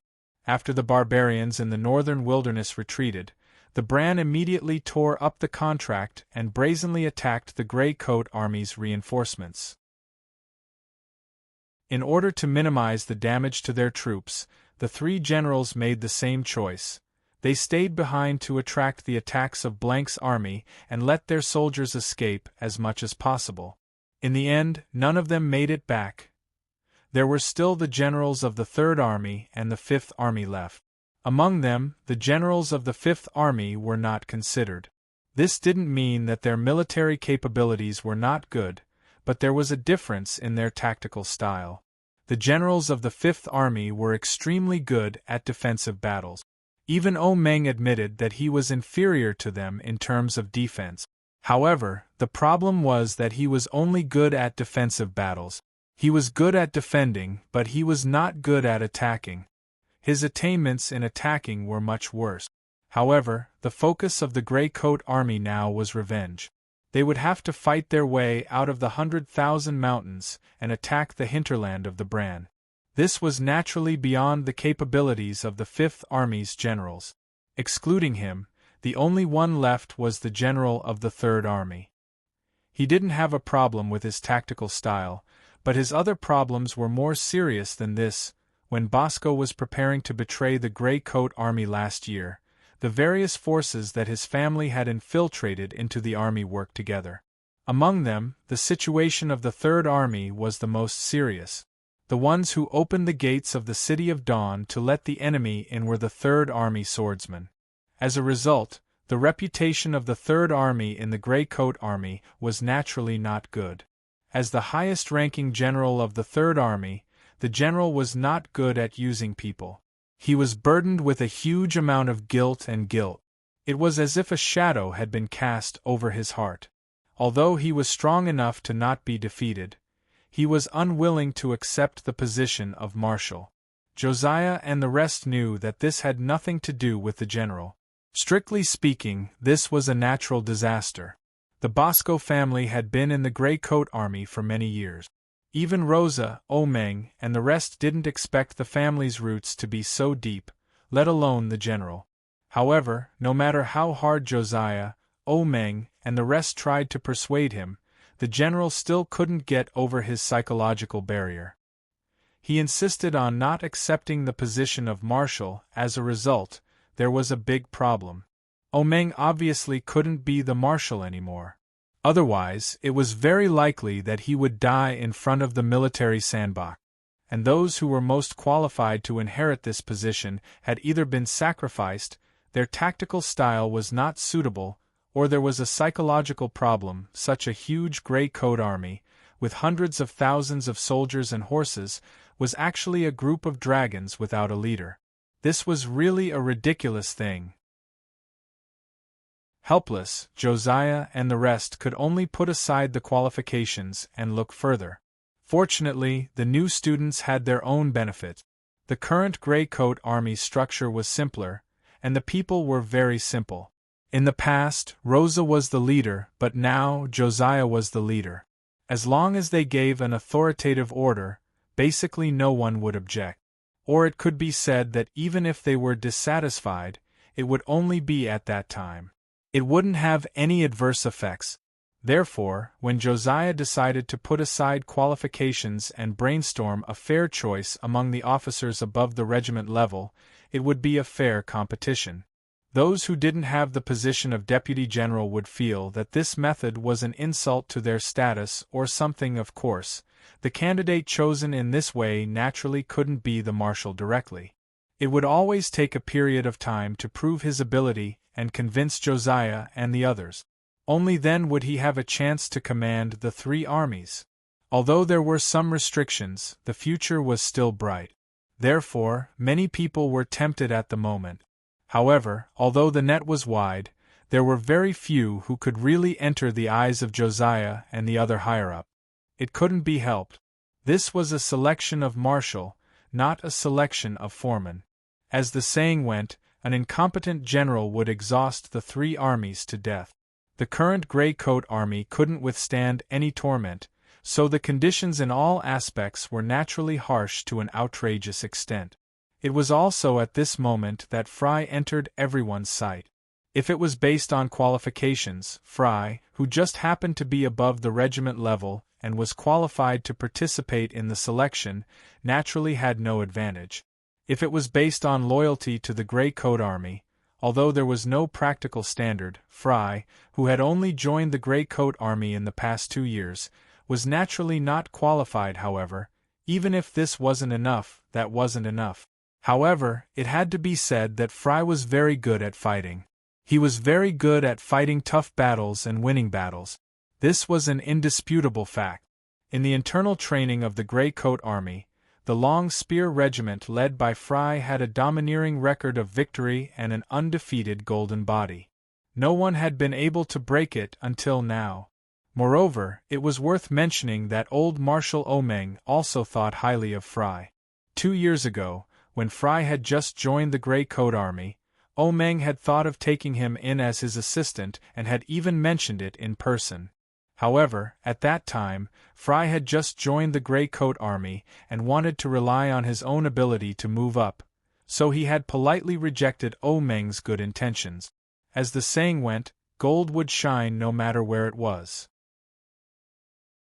There was no problem with Frey's professional military accomplishments, not to mention his undefeated golden body in the Grey Coat Army. In the history of the past, he had made a name for himself in Blank's army with his long spear. He was also brave enough to shock the 3 armies. Even now, his legend was still circulating in the Thunderbolt's army. In this way, under the situation where Josiah didn't care about qualifications and background, he naturally shone brightly among the marshal candidate. Other than that, there was actually another hidden reason. Not many people knew about it, but it also had an extremely important role. The relationship between Fry and Tang En. As mentioned earlier, Tang En didn't really have many friends in the Grey Coat Army. Other than Josiah, who was a family member, the first one would be Fry. The 2 of them had a life-and-death friendship. 2 years ago, it was Tang En who pulled Fry and the others to join the Grey Coat Army.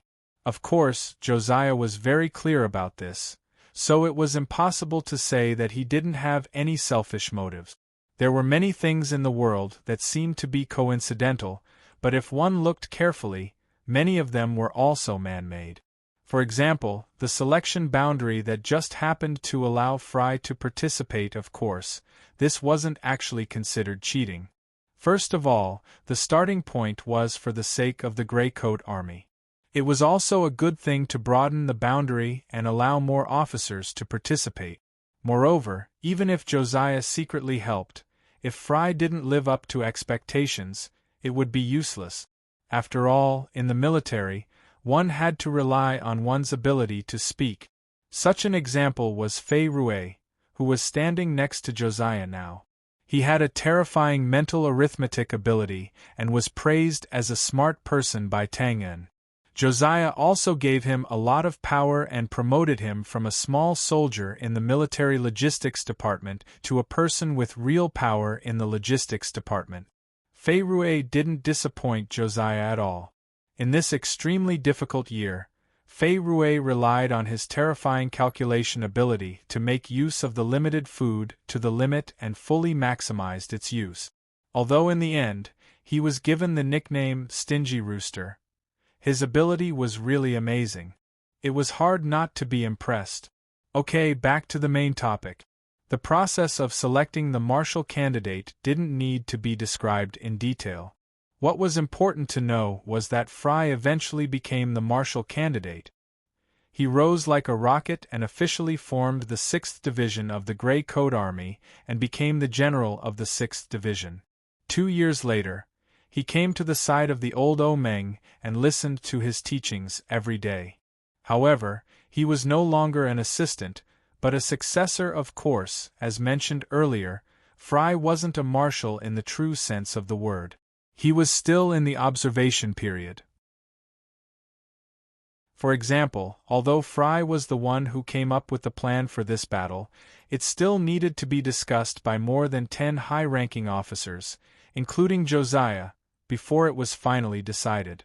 On the battlefield, opportunities changed rapidly. This kind of slightly cumbersome and delayed model was naturally problematic. However, Josiah and the others were helpless.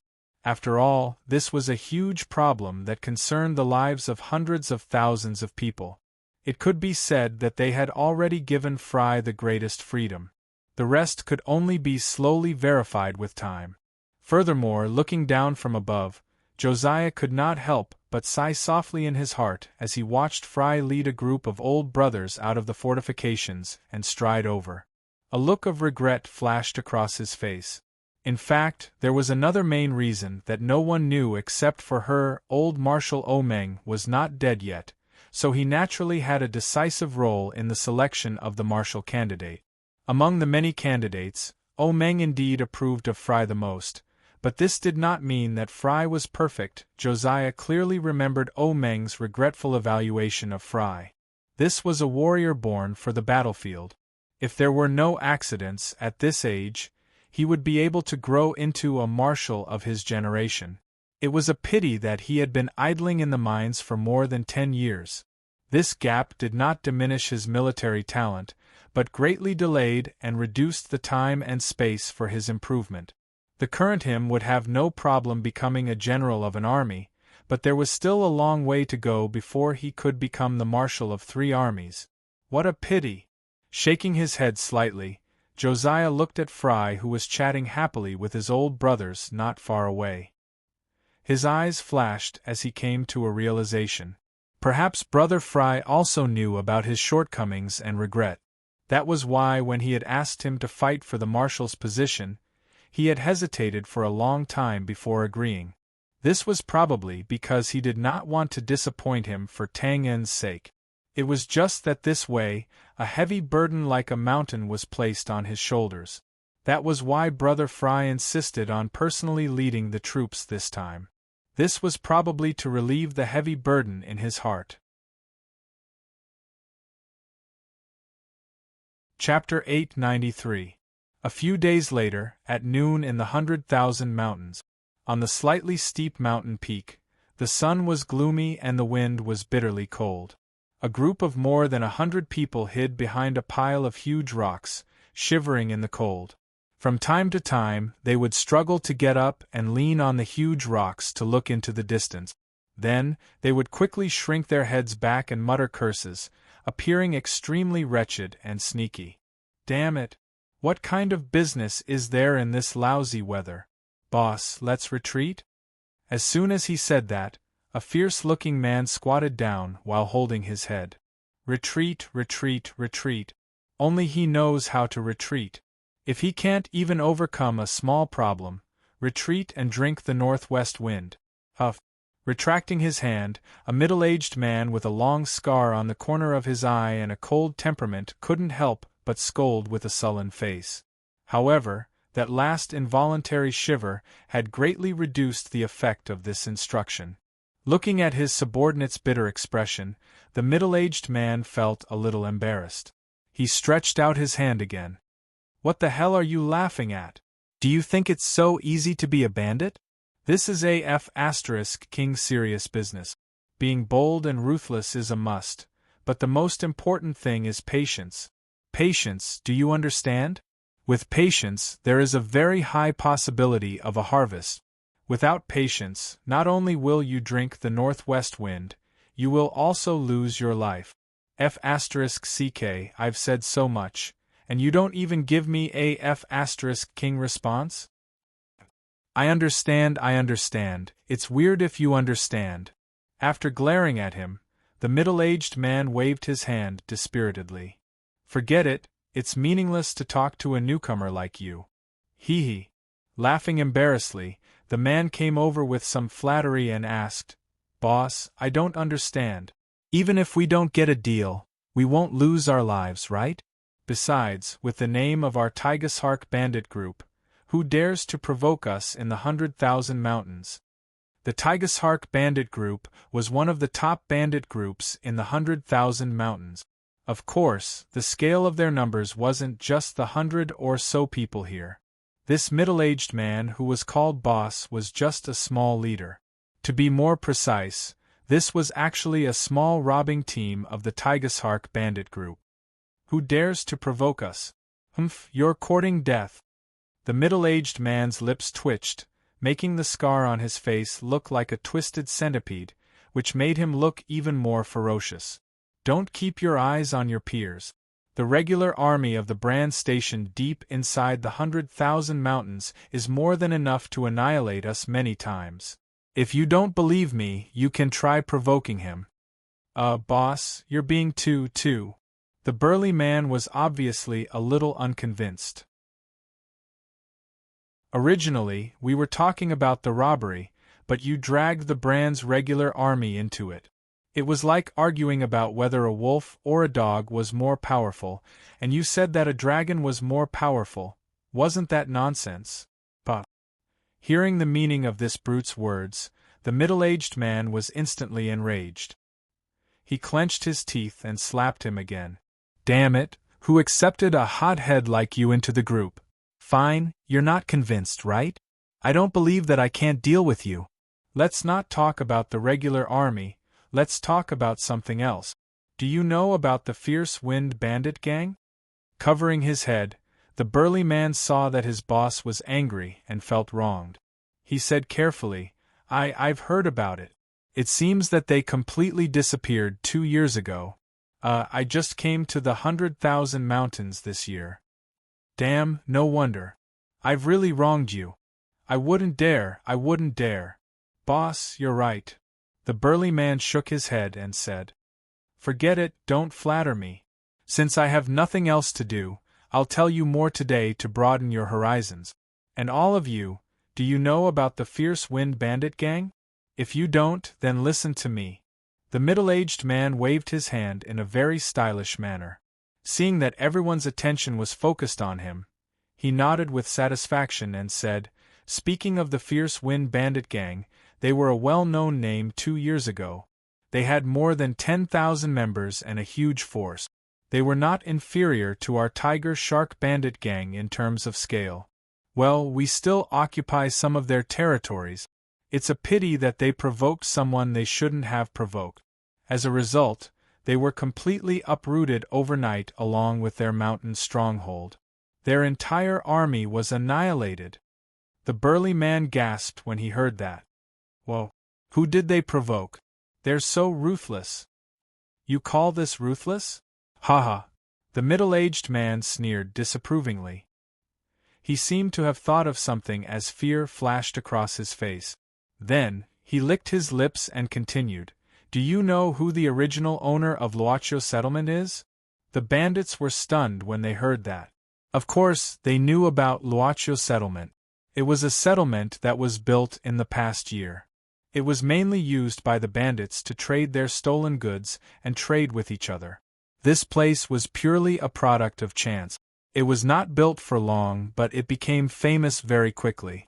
It became a paradise for all the bandits in the 100,000 Mountains to trade their stolen goods and smugglers. The profits that it generated every day were extremely shocking. It was not an exaggeration to say that it was a large-scale gold mine that was flowing with gold coins. After a pause, one of the bandits said hesitantly, I heard that this used to be the territory of the Grey Coat Army? Yes, that's right. It was called Dawn City back then. The middle-aged man sighed emotionally. That period of time was a nightmare for all the bandits in the 100,000 Mountains. Countless bandit groups, big and small, fell into the hands of the Grey Coat Army. There were at least a few hundred bandits, if not thousands. It was a land of misery. In the end, almost none of the bandit groups dared to appear within 100 miles of this place. It was simply too horrible to look at. As soon as he finished speaking, hiss! The bandits around could not help but gasp when they heard that. Their expressions were filled with fear. After a while, the burly man regained his senses and muttered softly, They were too arrogant. Did no one stand up to resist? Yes. The middle-aged man said leisurely. The boss of the Gale bandit gang gathered hundreds of middle-sized bandit leaders and prepared to join forces to suppress Dawn City. Well, you know the result. Silence, silence. A gust of biting cold wind blew rapidly, whistling through the holes in the huge rock. Everyone shivered when they heard that. They suddenly felt as if their bodies were frozen, as if they were in an ice house. After a while, someone said in a voice filled with relief, "Fortunately, they were forced into the depths of the 100,000 mountains. I reckon they won't be able to come out for the rest of their lives." Well, actually, I want to say, long live the brand soldiers. Agreed. Long live, that's for sure. The bandits' greatest enemy was the brand soldiers who came to encircle them from time to time. Now that they were shouting, "Long live the brand soldiers," one could imagine the impact the middle-aged man's words had on them. One could also imagine the nightmare that the Grey Coat Army's valiant achievements had on them. Just as the bandits were immersed in this feeling of fear and relief, a surprised voice suddenly came from above them. "Ha, here's a deal." As soon as the voice fell, the bandits were instantly energized and stood up together. "F***ck, you're rebelling, get out of my way!" they shouted angrily. Pushing aside a few bandits, the middle-aged man was the first to pop his head out from behind the huge rock. Under the guidance of the bandits who were on sentry duty, he instantly found the location of his target. On a winding mountain road a few miles to the south, a long caravan was slowly turning out from behind the hill. Although it was not very clear, it was undoubtedly a caravan, and it was not a small one. "Haha, this is really a big deal. It's just that the scale is a little big, we can't handle it alone. It's really strange, why would we think of taking this small road? But it's okay, it's not too late to gather people now. As long as there were benefits, there would be competition. The bandit industry was naturally no exception. The only difference was the way they competed. Compared to the gentle competition in most industries, the bandits were much more direct. They had more people, more knives, and the more people they killed, the more territory they occupied. As one of the top bandit groups in the 100,000 mountains, the Tiger Shark Bandits' territory was naturally not small. As a matter of fact, the surrounding area was their territory of plunder. However, due to the difference in terrain, there were differences in the distribution of manpower. The best terrain near the main road had more manpower. In such a remote path like this, there were relatively fewer people. However, just as the middle-aged man said, the surrounding dozens of miles were their territory anyway. Even if they could not take action, as long as they spread the news, this group of caravans would still not be able to leave here. However, before the news spread, the bandit on sentry duty's expression suddenly changed drastically, and he cried out involuntarily, What is that? Boss, look quickly." The middle-aged man was frightened and instantly became furious. "F***ck, what are you panicking for?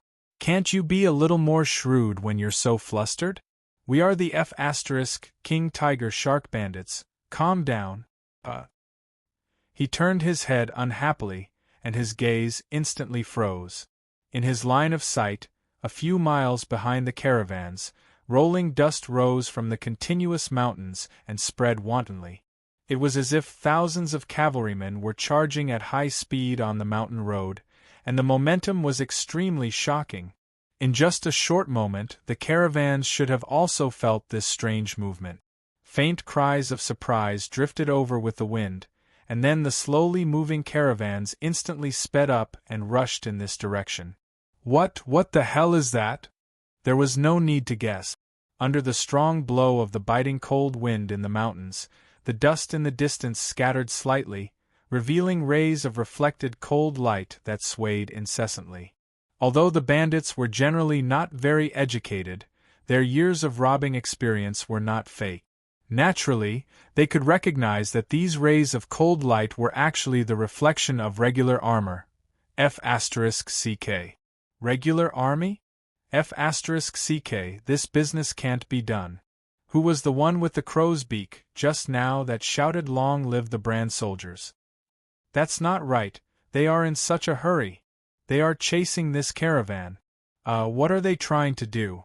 In a mess of exclamations and curses, in the end, no one knew who took the initiative to ask the question first.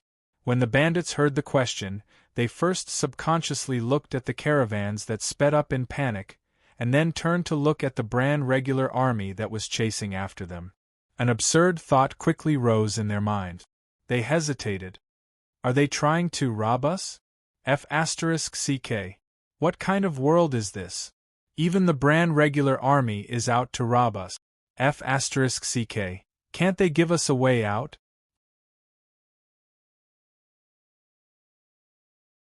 Chapter 894. The Blank's army had become bandits in the sea, directly robbing caravans passing by. It had to be said that this news was too absurd. Even though the situation in front of them was very similar, the bandits still couldn't believe it after coming back to their senses. They subconsciously looked at the back of the brand soldiers. It was a very simple conjecture. Such a hurried march, and even a little bit of abandonment, meant that there was definitely something fishy going on. And with this look, the middle-aged man's face suddenly turned pale, and he jumped up. There was indeed someone behind the brand soldiers, and it was a black mass. Because the distance was too far, even though they were on the high ground, they couldn't see the other party's appearance clearly. They could only roughly tell that the third party was an army from the overall aura. But compared to the brand's regular army that was fleeing in panic, this army was much calmer. The formation was neat and the aura was austere. They were divided into a few paths and continuously turned from the back of the continuous mountain range. Like a primitive black stream, they moved forward slowly and steadily, unstoppably covering countless mountains and plains. And all this was reflected in the middle-aged man's eyes. His body and mind suddenly turned cold, and an extremely familiar and resistant feeling of being in a nightmare suddenly surged into his heart. He instantly jumped up, turned around, and ran. Gray, they're coming out. Run, run quickly. The intermittent and hoarse screams stunned the bandits on the side. They looked at each other in confusion. What's going on? Gray, what are you running for? You're running so fast. With a bang, the panicked middle-aged man didn't see the gravel under his feet clearly. With a crack, his body leaned forward, and he immediately rolled down the mountain with a cry of surprise. Boss. With the situation like this, it was obvious that this deal couldn't be done. The bandits swarmed out of the mountain peak and hurriedly chased after their boss, who kept rolling like a wheel. The middle-aged man was quite lucky. While rolling, he randomly waved his hand and grabbed onto a crack in the rock, avoiding the tragic fate of rolling down the mountain. Then, the incomplete name that had been brewing in his throat suddenly screamed out in shock. F*ck. The Grey Coat Army. The bandits who had come to the rescue stopped in their tracks when they heard the roars. Their expressions changed rapidly, and they were dumbfounded on the spot. Then, someone let out the first cry of terror. Run! More than 100 bandits turned around and ran down the mountain, disappearing in an instant. The middle-aged boss was stunned. He paused for a while and let out a shrill roar. F*ck. Come back, my leg is broken. All right, let's not talk about how the bandit leader escaped in the end. Now, let's focus on the primordial black current. That's right, this was the Grey Coat Army that had emerged from the depths of the 100,000 mountains. In fact, other than their armor and equipment, the combat power of the Grey Coat Army soldiers, who had been through countless battles, was not much weaker than the brand's regular army. From a certain point of view, the Grey Coat Army soldiers who had no way out and only had a strong desire for revenge, freedom, and a new home were much stronger and had more morale than the brand soldiers who only fought for their pay and glory. Therefore, there were many blockades in the 100,000 mountains. Other than the first line of defense formed by the Grey Flames' regular army, which was slightly threatening, the rest of the brand soldiers who were second, third, and reserve soldiers were just decorations. Now that the Grey Flames' army had been easily defeated by the Grey Coat army, the rest of them were naturally unstoppable. They crushed everything in their way without any pressure at all. For an entire week, they chased to avenge their humiliation. Last year, this group of brand soldiers chased the Grey Coat army. Today, the Grey Coat army chased after the brand soldiers in the same way. Both sides went back and forth for thousands of miles until the brand soldiers threw away their armor and completely collapsed. If it wasn't for Josiah, Fry, and the others who looked down on these low-class soldiers, it would be easy for them to be completely wiped out. After passing through the perfect place to rob, the brand soldiers quickly caught up with the large merchant caravan that was already in despair. However, other than forcefully enlisting some horses, the brand soldiers who were on the verge of collapse naturally didn't do anything else. They abandoned this strange large merchant caravan and instantly whistled through the air. Then, before the large merchant caravan could rejoice and set off again, they tragically found themselves surrounded again. This time, there seemed to be more people on the other side. Fortunately, today must be the large merchant caravan's lucky day because they encountered the Grey Coat army this time. While they trembled in fear, they were beautifully ignored again. More than 100,000 Grey Coat army soldiers rumbled through the mountain road beside them as if they didn't see them at all. All that was left was dust in the air and messy footsteps on the ground. Grey Coat army? After a while, the chubby leader of the merchant caravan wiped the sweat off his forehead and muttered in disbelief. He was indeed the leader of a merchant caravan who had traveled extensively. His knowledge was indeed extraordinary. He quickly recognized the Grey Coat army that had disappeared from the public eye for a year. After a pause, he looked again at the group of legendary Grey Coat army in the distance. They didn't chase after the brand soldiers who had just charged past them. Instead, they suddenly turned and disappeared into the side of the mountain range. He suddenly thought of something and a strange look of delight appeared on his chubby face. He laughed gloatingly. "Ha, that group of damn bandits, they're in for it now." This time, the Grey Coat army had attacked the Bran and the Temple of Light. Naturally, the other factions and groups weren't interested in dealing with them. However, there were many people in this world who were seeking death. As a matter of fact, this group of bandits clearly didn't know how to spell the word death. The City of Dawn was a lofty city built by the citizens of the Grey Coat army. It was a warm home. To all the members of the Grey Coat army, it had an extremely special meaning. This time, they had officially killed their way out of the 100,000 mountains. Naturally, the Grey Coat army had to visit this city. It wasn't that they wanted to rebuild it. Or rather, even if they wanted to rebuild it, it wouldn't be at this time. This time, they only wanted to complete a ceremony, a mourning ceremony. They wanted to silently mourn for Rosa, Swafan, and the countless soldiers and citizens who had died in the city last year. When they arrived, everyone in the Grey Coat army had mentally prepared themselves. They were prepared to dejectedly watch their warm home turn into a pile of ruins. However, when they arrived, they didn't see any ruins. Instead, they saw an unusually prosperous gathering place. From afar, a new city had been erected where the original City of Dawn used to be.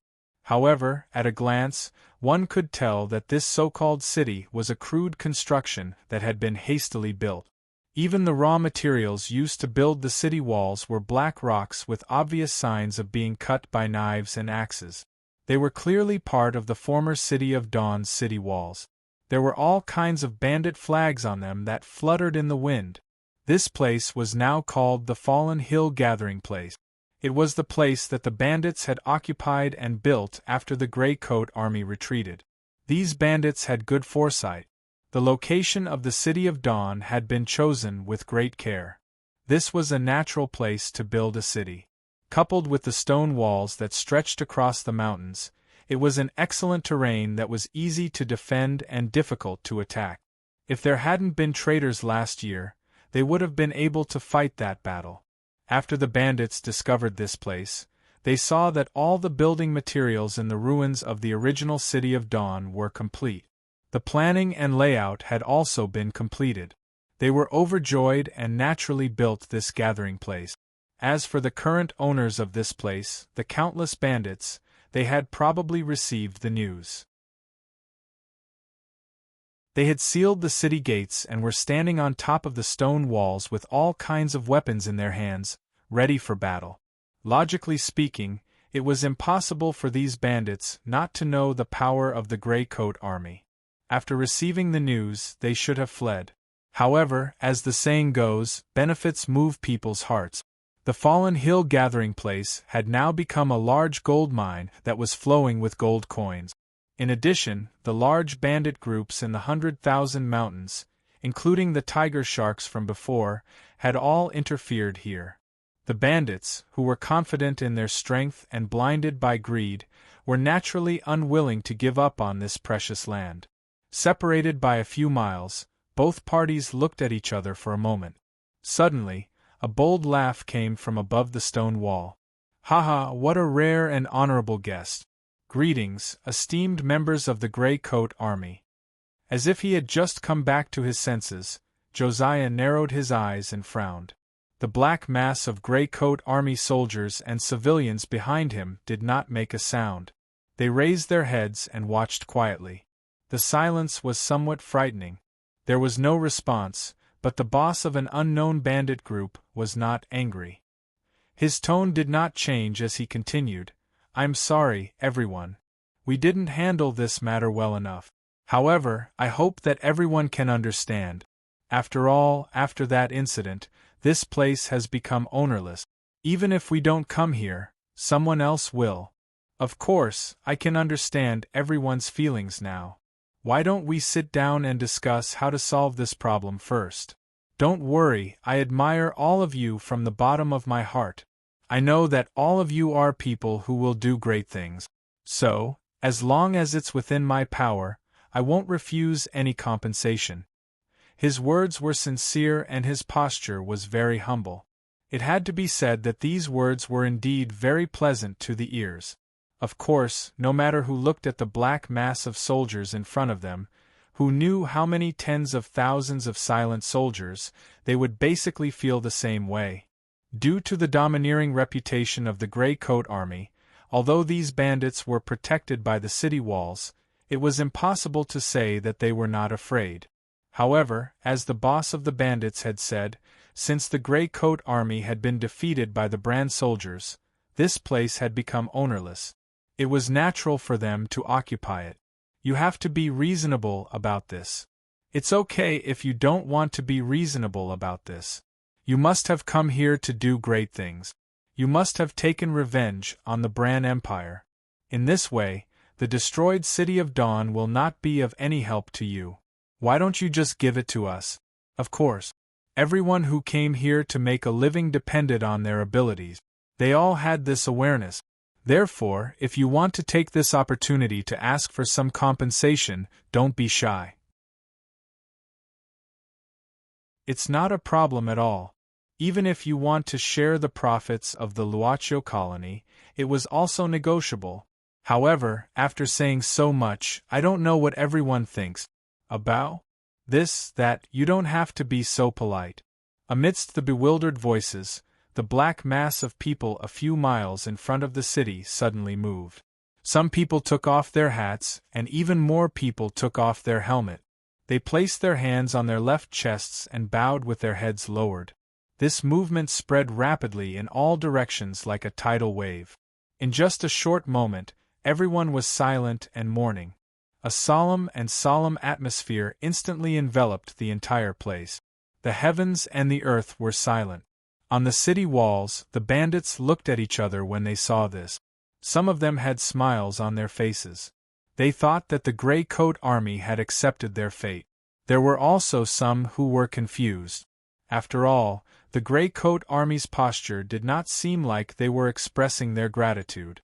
Moreover, even if they were extremely grateful, they would not bow for such a long time. There were also some quick-witted bandits who twisted their bodies uneasily. They vaguely felt that a huge danger was quietly brewing. He lowered his eyes slightly and muttered to himself, "Aunt Luosha, we are back. Long time no see. This year has been really long and many things have happened. Just as you thought, I became the leader and annihilated the traitorous Bosco family. Many familiar people have left forever. There are so many things. I will slowly tell you later. Now." Straightening his body, Josiah smiled slightly and his eyes turned red. "Haha, I think you have had enough of the noise from these motley crew. It's okay, I will give you some peace and quiet first." After saying this, he pursed his lips and turned to look at Fry. Nodding, Fry licked his lips and looked at the messy colony in the distance. He revealed a slightly ferocious expression and pulled out his sword. "Pass down the order, disperse and encircle. 1 hour. After 1 hour, I don't want to see any dirty thing standing here, even if it is a brick." "Yes." Many of the messengers around heard this and immediately dispersed. No one wanted this originally warm home to be occupied by a group of bandits and built these messy buildings. After a short while, the black mass of people moved again. The soldiers on the left and right wings rushed up quickly and circled around the city. It was obvious that they wanted to form an encirclement. "What are they doing? We can discuss, everything can be discussed. F***ck. I gave you face, but you don't want it. King refusing a toast only to drink a forfeit." Fry frowned and determined the direction of the sound. He moved his sword and pointed at a certain place on the wall. With a cold face he said, "Noisy, kill." After saying this, a few muffled sounds came from the crowd that rushed up like a tide. A few flaming meteors instantly crossed the distance between the two sides and accurately hit a certain place on the wall. Boom, boom, boom, flames flashed and stones flew everywhere. The sound of falling into the river suddenly stopped. Amidst a series of cries of alarm, right under the eyes of the bandits who didn't know what was going on, the wall that had been able to give them a sense of security collapsed like a piece of cheese that had been bitten off, filling the air with dust. There were groups of mountains in the distance, and the wind was biting cold. Unknowingly, a shadow covered the sky. The gloomy sun in the sky quietly slipped behind the clouds and covered the sky tightly. It seemed that it could not bear to see the massacre that was destined to happen here.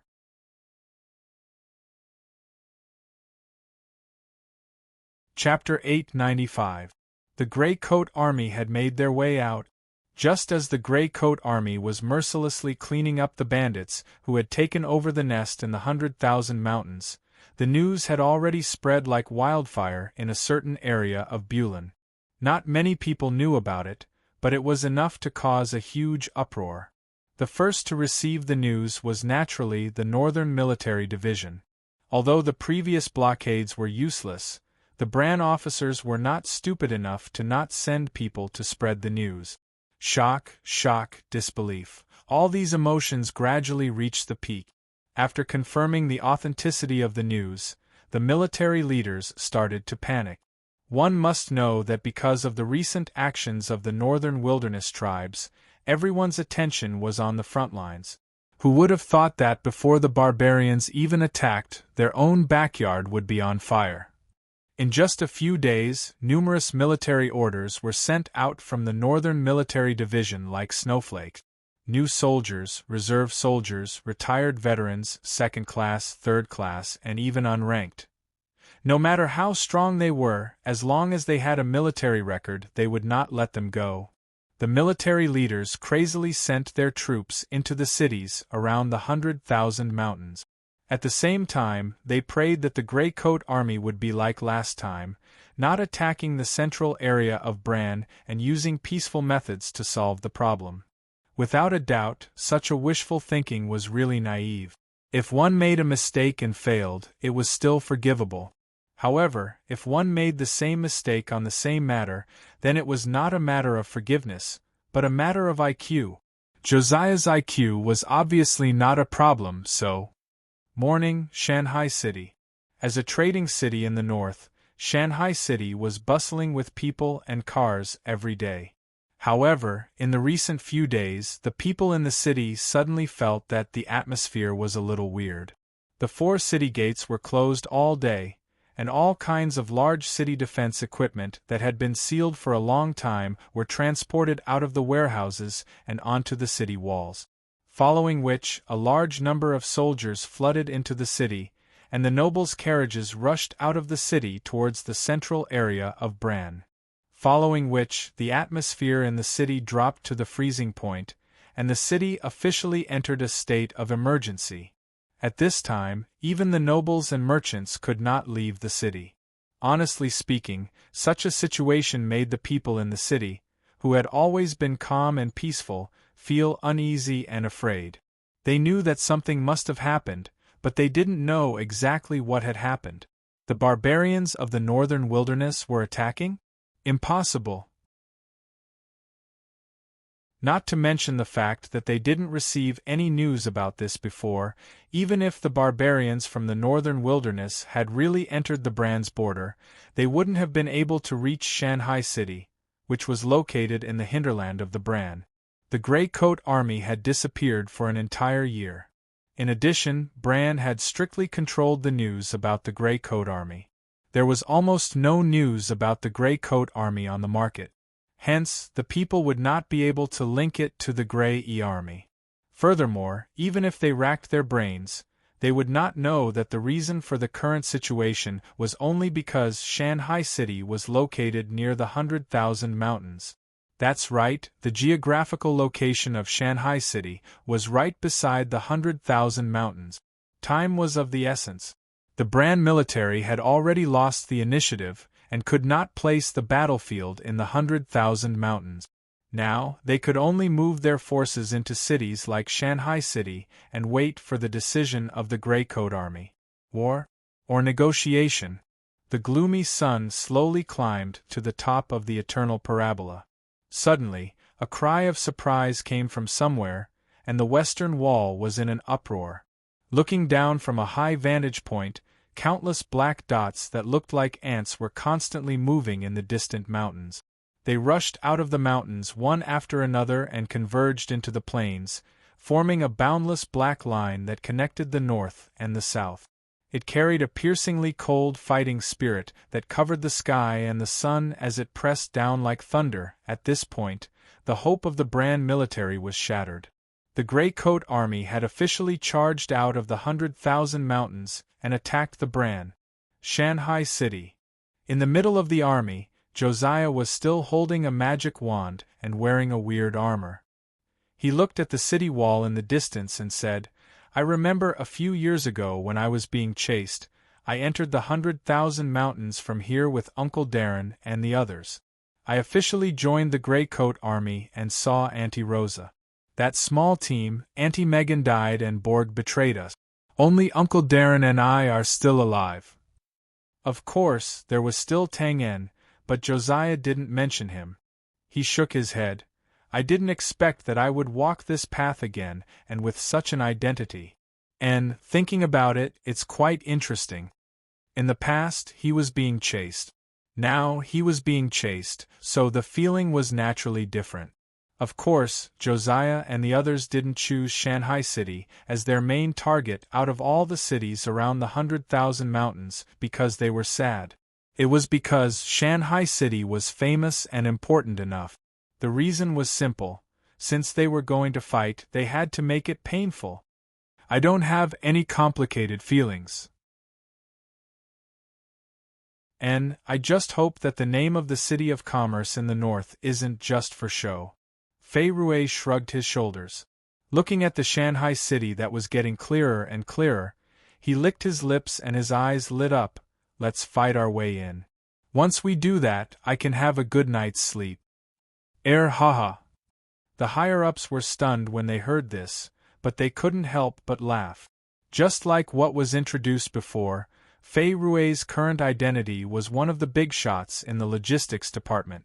This position was supposed to be filled with benefits, But with the addition of the Gray Coat Army, it instantly became difficult. The leaders of the logistics department of the other organizations were mostly thinking about how to deduct the profits from the materials that went in and out without leaving a trace.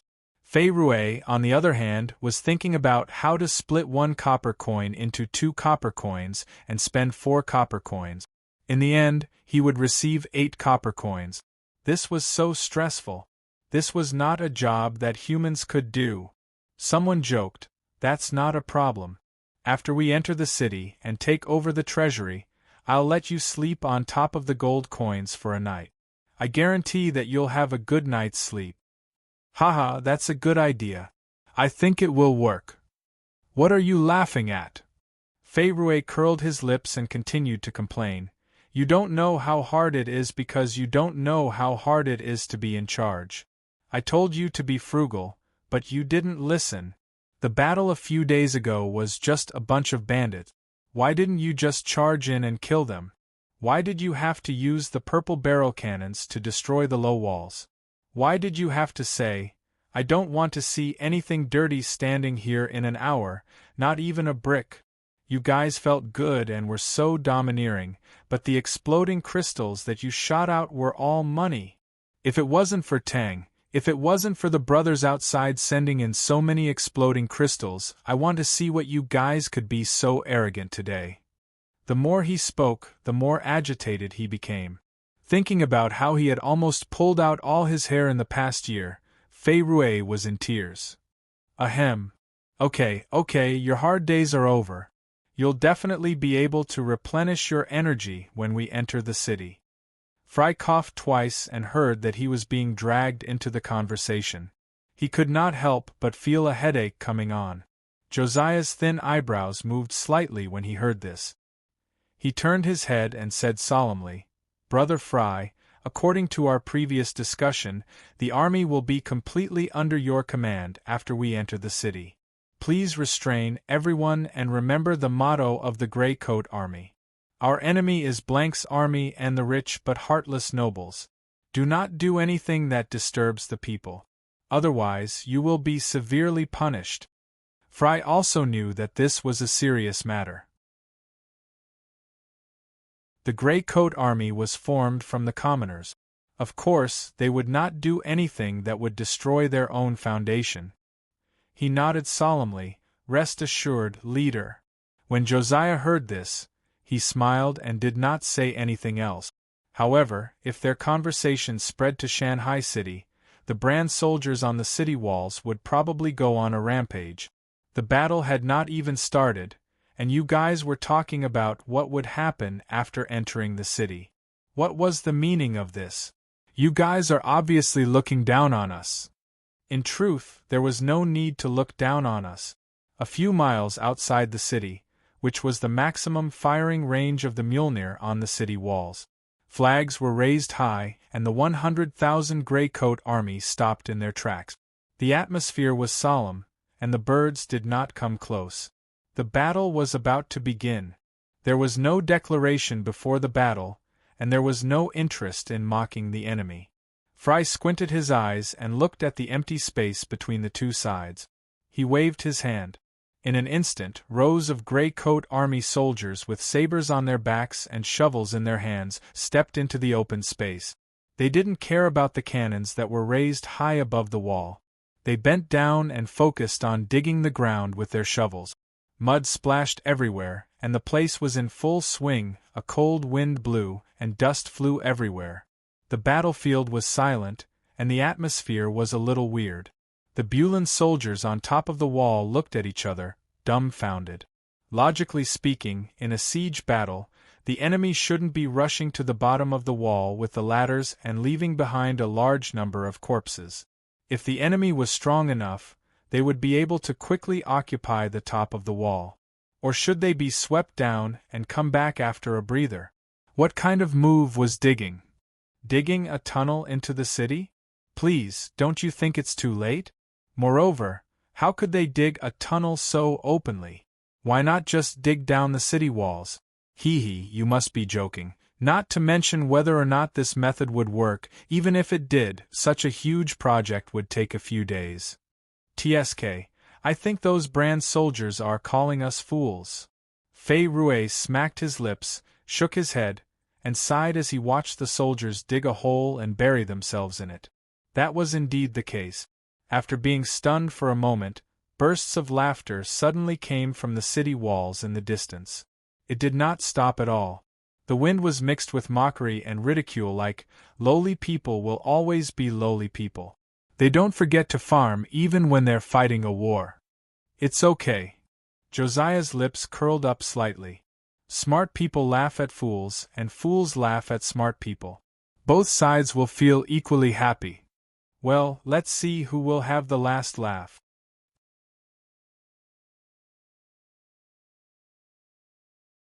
Chapter 896. The dust had not settled yet, so it was still unknown who would have the last laugh. But now, it was certain that the brand soldiers on the city wall were laughing happily. Originally, when the brand soldiers on the city wall saw at least 100,000 soldiers of the Grey Coat Army, they were already prepared to face a tough tug-of-war to defend the city. They were even mentally prepared for the city to be breached. But when they thought about it, they saw a farce of digging a hole soon, in the midst of the mocking laughter. The rows of Grey Coat Army that stepped into the open space in front of the city disappeared from everyone's sight. They dug a hole into the ground, and from time to time, they could only see the shovels being lifted up from the ground. Slowly, the laughter on the city wall gradually disappeared. A puzzled voice came from nowhere. Hey, they seem to be, getting closer? Indeed. Under the cover of the dust, a snake-like underground tunnel was getting closer and closer to the corner of the city wall. Seeing this, the brand soldiers could not help but look at each other again. What was the point of doing this? No one knew.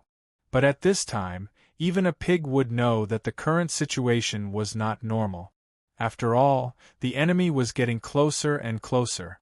This was an indisputable fact. Looking at the winding tunnel, the brand commander frowned and looked troubled. Even if he thought of all the tactics in his mind, he could not think of a siege tactic that required digging. Forget it. Since he could not see it, he would try to fight it out. He waved his hand decisively and looked at the soldier who was controlling the Mjolnir. Attack. As everyone knew, the Mjolnir's attack range was extremely wide. Although it could not reach the Grey Coat Army that deliberately stopped a few miles away, it was not a problem at all to cover the tunnel that was getting closer and closer. Boom! Boom! 3 Mjolnirs roared together, and a stream of fire instantly shot out from the trembling metal muzzles. However, just as the huge explosion of the crystal flew across the sky, suddenly a shrill alarm sounded in the open space. Boom! Boom! Boom! The earth trembled, and the air waves with dust and soil rose into the sky and scattered in all directions. The power was really amazing. There was no doubt that the Mjolnir was the pinnacle of Brand's alchemy craftsmanship, and its power was unimaginable.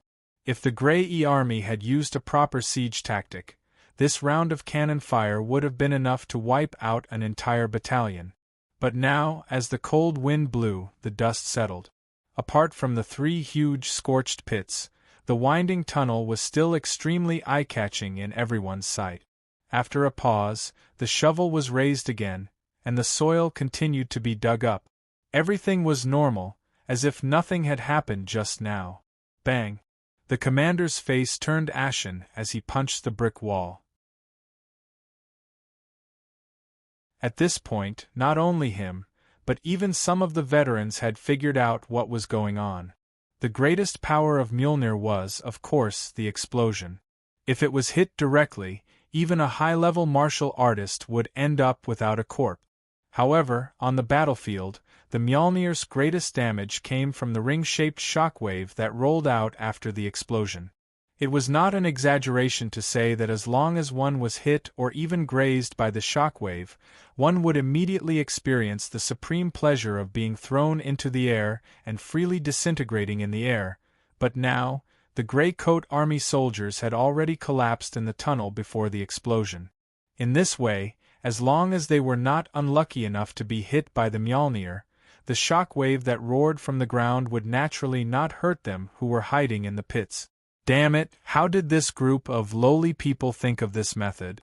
Looking at the Mjolnir that had always been successful on the battlefield losing its power, the Brand soldiers on the wall panicked. Their faces were full of unconcealable shock. Some of the retired veterans who had been to the front line even thought that if the northern wilderness barbarians knew of this method, then would the Brand still be able to defend the border with all kinds of Mjolnir series defense equipment? With a shiver, the commander of the Brand came back to his senses and subconsciously shook his head. No. There must be a flaw in this method. Thinking of something, the commander looked at the curved tunnel and his eyes suddenly lit up. Yes, the number of lowly people digging the tunnel was not many. If they took the initiative to open the gate and send troops to attack, this method was indeed the right remedy for the problem. But just as the thought came to his mind, the commander looked up and saw a large group of archers with bows and arrows at the back of the tunnel.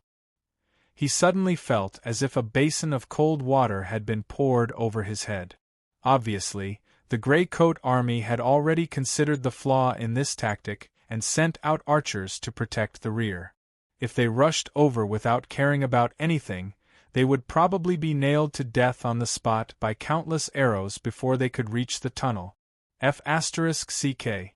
The bombardment had no effect, and they could not rush out. The commander of the Brand clenched the wall brick tightly, and was completely at a loss. After a moment, he took a deep breath and looked at the tunnel that was getting closer and closer. He barely suppressed the frustration in his heart and thought to himself, "Damn it. Dig. I want to see what you want to do. Don't forget, we also have bows and crossbows when we get closer." It had to be said that this commander was not an idiot. Although he could not guess the intention of the digging tactic, he could see the weakness of this tactic at a glance. The tunnel could indeed avoid the bombardment of Mjolnir, but when these tunnels were close to a certain area, there were also bows and crossbows that could cover a large area.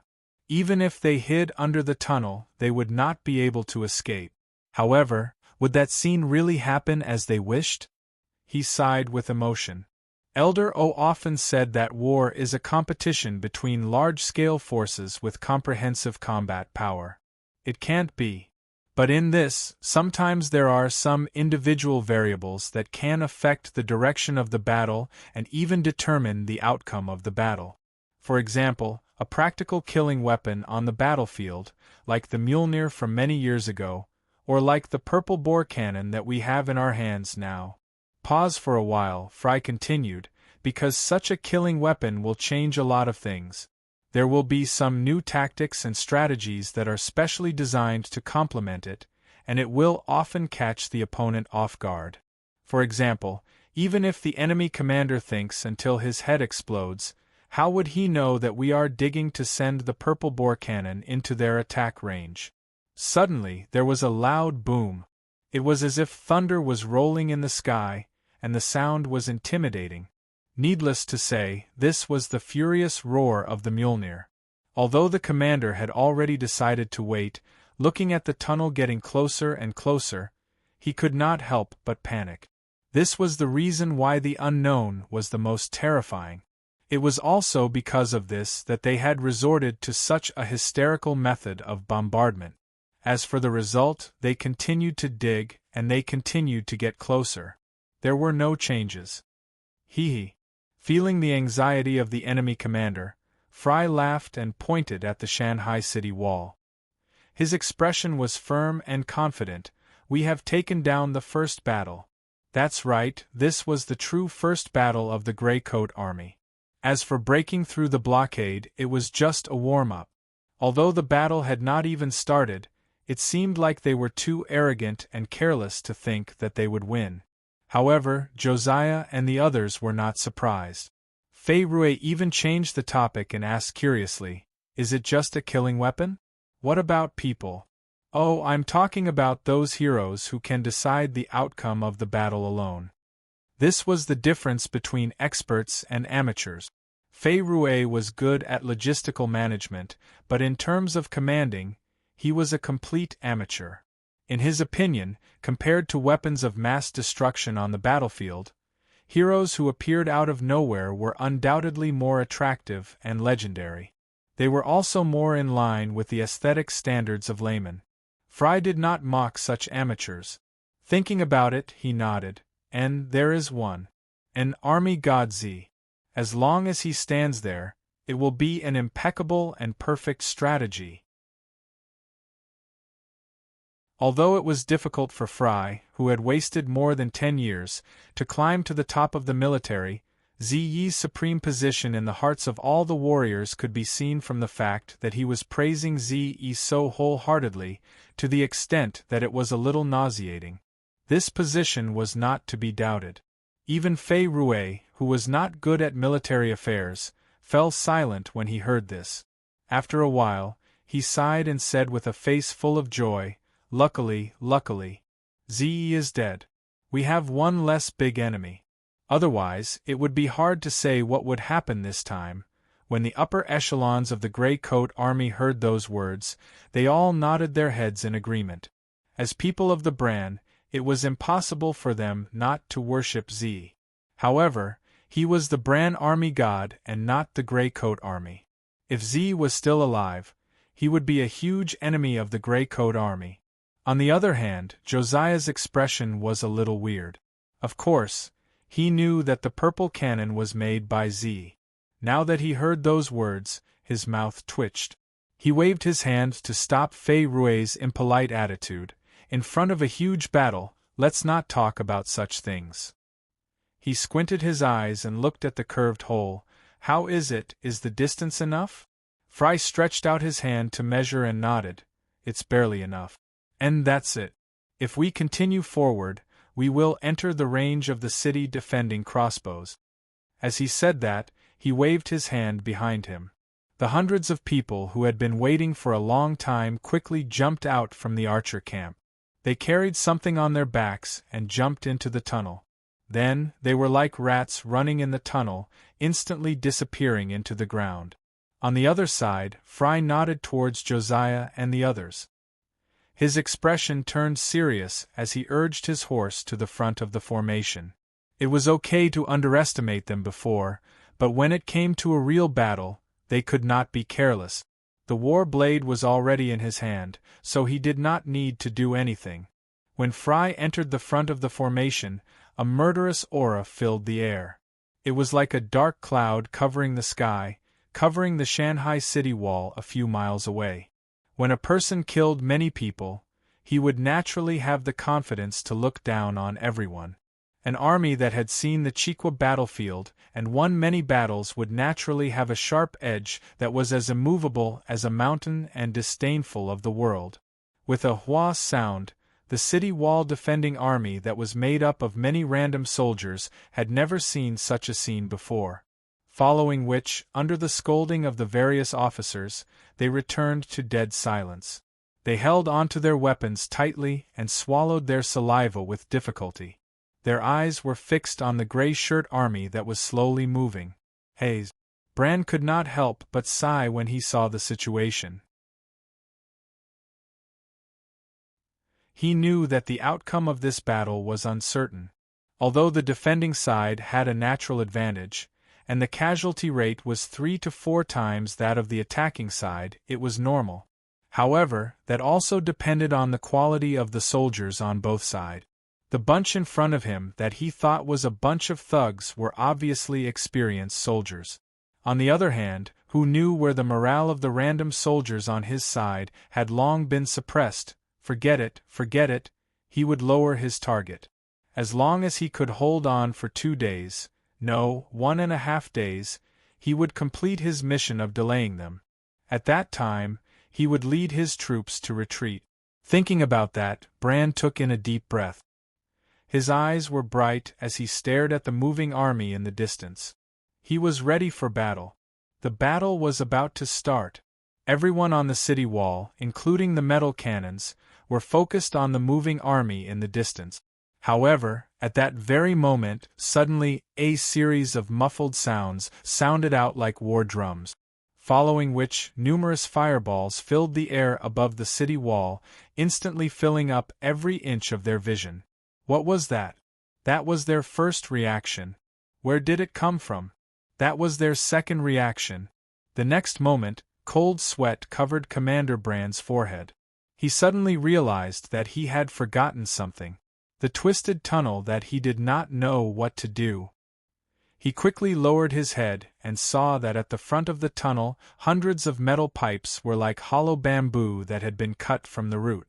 The holes were facing him, and sparks were jumping out from time to time. What was that? Back to his first reaction, it was like a dead loop. Unfortunately, he would never have the chance to solve this dead loop again. Boom! Thunder exploded beside him, and there was a loud buzzing sound in his ears. The first target of attack, which was the metal cannon barrel of Mjolnir not far away, was suddenly engulfed by the flames and disappeared in an instant. Boom! What followed was the large crossbows that were densely packed together. Under the explosion of flames, the faint sound of broken strings was like the whine of a moth that flew into the flames. Whoosh! Whoosh! Whoosh! Several thick arrows were released randomly because of the broken strings. Some shot directly into the sky, some hit the battlements, and several soldiers fell down the high city wall with them. Boom! Suddenly, the commander who was looking around blankly felt that his body was floating, and he instantly flew away from the top of the wall. When he looked back, the place where he had been standing had already turned into a huge, scorched pit. There were a few bodyguards who had managed to escape the calamity scattered around him. They were looking at him with eyes that were about to pop out of their sockets. They stretched out their hands and opened their mouths to shout something, but he couldn't hear them at all, following which, he looked up and saw the city wall that was covered in flames and smoke. He also saw numerous soldiers falling off the wall like dumplings, waving their limbs around like they were drowning. Following which, his vision turned, and the scene in front of him suddenly changed. A few miles away, the gray shirt army was like a black flood crossing the tunnel, crazily charging over. In the end, he felt pain all over his body, and endless darkness struck him. No one knew that under this sudden cannon fire, the highest commander of the Shanghai city defense had already died. Of course, no one would care, because the outcome of this battle was already decided in a short period of time after the battle started. The city walls suffered a fatal blow, and they could not organize an effective attack. The sparse arrows were also unable to block the charge of the tens of thousands of infantrymen of the Grey Coat Army. When the purple bore cannons easily turned their muzzles and destroyed the main city gate, everything would follow naturally. The majestic city walls, city defense heavy equipment, and the advantage of defending the city. After the purple bore cannons appeared, they were all turned into dust. After entering the inner city, they met on a narrow path, and it was basically a battle of individual soldier quality. One side was like wolves and tigers, and their morale was high. The other side gathered together and did not know what to do. Naturally, the result was obvious. After a short tug-of-war, the West City Wall was the first to fall. The Grey Coat Army that had surged into the city had split into several groups. They followed the main road in the city and swiftly pounced on the other three sides of the city. It was obvious that they wanted to completely occupy the city in a short period of time. The people who stayed behind cleared out the remaining soldiers on the West City Wall while chasing into the city. They surrounded those who retreated at the first moment, or rather, those who escaped without fighting. After a few days of silence, this city that was known as the Trading City of the North was finally bustling with activity once more. However, this time, it wasn't caravans or carriages that were running through the streets and alleys. Instead, there were brief encounters, pursuits, and counter-pursuit. From time to time, the sound of metal clashing could be heard. Sparks mixed with blood splashed everywhere. Excited roars and screams mixed together.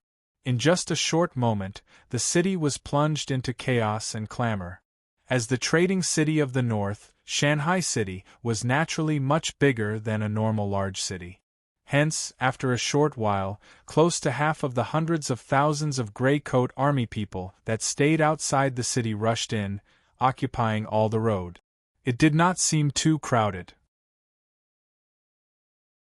Of course, at this time, the brand soldiers who did not even have the advantage in terms of numbers naturally collapsed. In truth, before the gray-coat army completely took over the other 3 city walls, there were already terrified brand soldiers who opened the city gates and fled. The army was defeated like a landslide. In such a situation, even if the military god Z was reborn, he could only sigh at the sky. On the main road near the city square, Fry, who could no longer enjoy the thrill of charging, looked around, licked his dry lips, and roared out an order. Go, send people to take over the city warehouse, the mayor's manor. Oh right, you have the map, right? This is my first time entering the city. Don't find the wrong place. Yes. The so-called map was naturally the work of Tang En, or more accurately, the work of the secret organization. In order to welcome the revenge of the gray-coat army, all the preparation work had been done to the extreme. He continued to roar. Also, mobilize 2 groups of troops to surround the eastern noble district and the garrison hall, especially the private soldiers of the nobles. And transfer 20 purple cannons over. If there is resistance, kill without mercy. Yes. He slapped his forehead. Where is the military supervisor? Where is the military supervisor? You are it. Good. I will give you 15 minutes, order your subordinates to run, you must cover every city, every street. If there is a disturbance, arrest immediately. Kill those who burn and rob, behead them on the spot. Go. Yes. Also. He looked up at the sky and nodded solemnly, and it's about time. Pass down the order. When the battle on the 4 city walls is over, seal the city gates and let everyone eat on the spot. What are you waiting for? We have to fight the battle, of course we have to eat lunch. Go, go. Yes.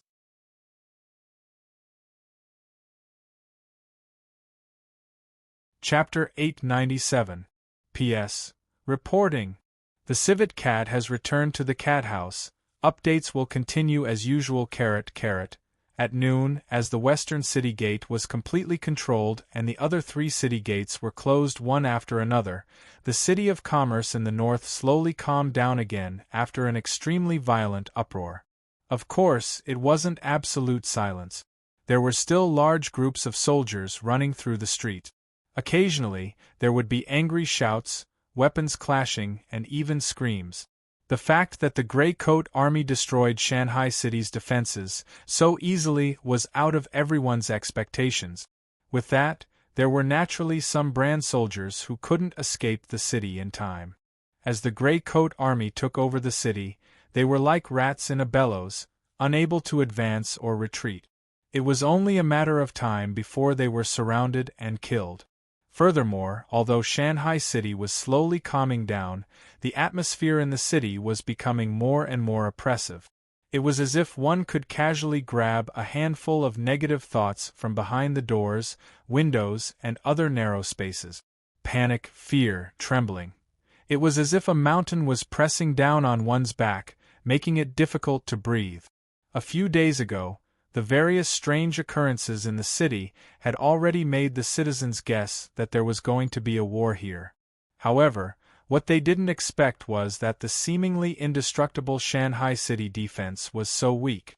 Just as they heard the roar of the Mjolnir from the city walls, the west gate had already been broken. Following which, they heard the shouts of killing, screams of pain, the sound of blades cutting into flesh, and the sound of blood splattering everywhere. In that instant, the citizens felt as if they had fallen into an ice cellar, their bodies freezing as they clenched their teeth and shivered. In the past, they had only heard about the various rumors from the wine shops and alleys. Now, it was so clear and real that they could touch it. There were also some brave ones who grabbed iron rods, kitchen knives, and all sorts of defensive weapons. They opened the curtains slightly and looked at the fierce battles that occurred on the streets. On one side, there was no need to say much about the standard armor. It was naturally the brand soldiers. They couldn't recognize most of the soldiers who were dressed in a mixture of different styles.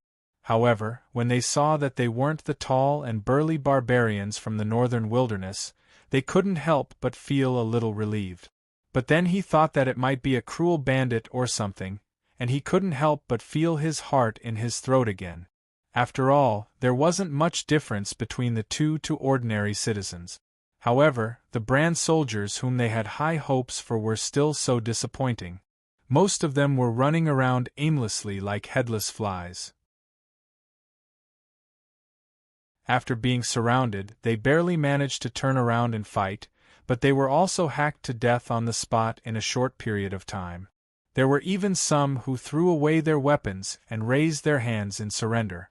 However, this cowardly action was not enough to save their lives. Soon, they fell into a pool of blood again. In comparison, the soldiers who came out of nowhere were much braver and crueler. There was no need for any captives under their swords, nor were there any survivors. At the end of the battle, they would often raise their bloody heads and roar towards the sky, seeming like they were crying and laughing at the same time. It was hair-raising to watch.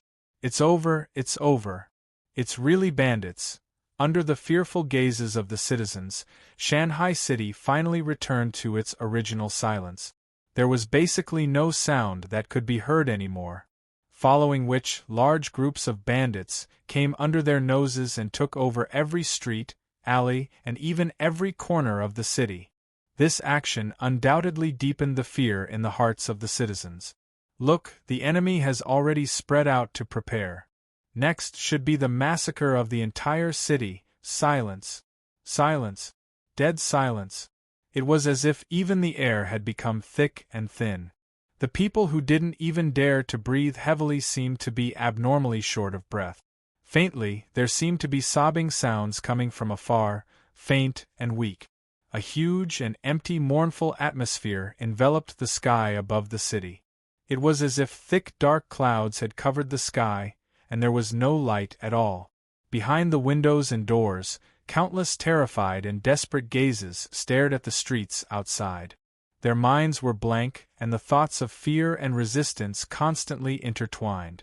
But in the end, their bodies and hearts were frozen, and their limbs were stiff. They could only wait for the cruel butcher's knife to descend. However, in the next moment, the bandits, who were the focus of their gazes, suddenly sat on the ground by the side of the street. They called out to their companions and laughed. At the same time, they reached into their pockets and took out bread, rice balls, and other food to chew. From time to time, they would laugh out loud, looking satisfied and happy. The battle needed to be fought, and lunch needed to be eaten. In a short while, the entire city was filled with the sound of chewing. The food was cold and very normal, so the fragrance of the food couldn't spread out.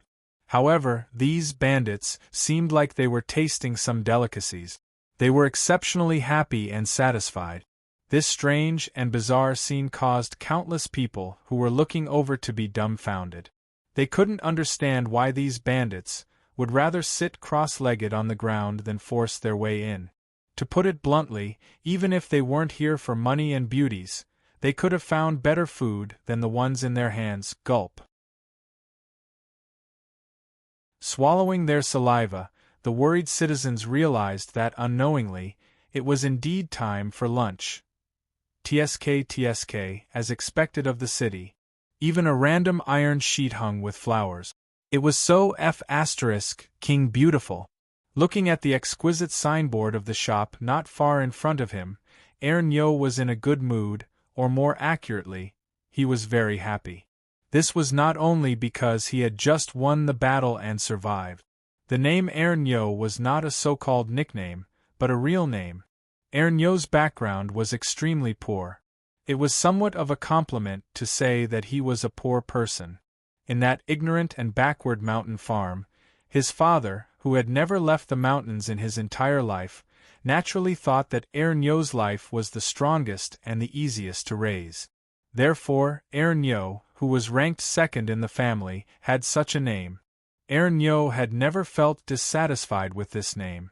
Especially after seeing the names of Go and Mao, who were of the same age as him, he sincerely felt that his father was indeed cultured. He had always thought that he was rich to have given such a domineering name. Ernyo himself did not let down this name. Since he was young, he had outstanding strength and was the king of the children. However, he was a little distressed because his appetite was also astonishing.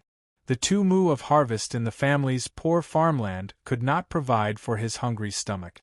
Therefore, when he grew up a little, after thinking hard, Ernyo made the biggest decision in his life: to walk out of the mountains and not drag his family down. He would look for food himself. Unfortunately, his ideals were very plentiful, but reality was very bony. The range of the mountains far exceeded Ernyo's expectations. After eating the rice balls he brought and could not touch any wild animals, Ernyo, who could only use all the flowers and plants in the desolate mountains to satisfy his hunger, finally fainted from hunger beside an unknown hill. He thought that he was going to die. Who would have thought that when he woke up, a bowl of hot noodle soup would appear in front of him? Then, Ernyo found out that the place he was in was called Dawn City. It was the territory of a gray coat army. The person who saved him was a gray coat army scout. Oh, that was not important.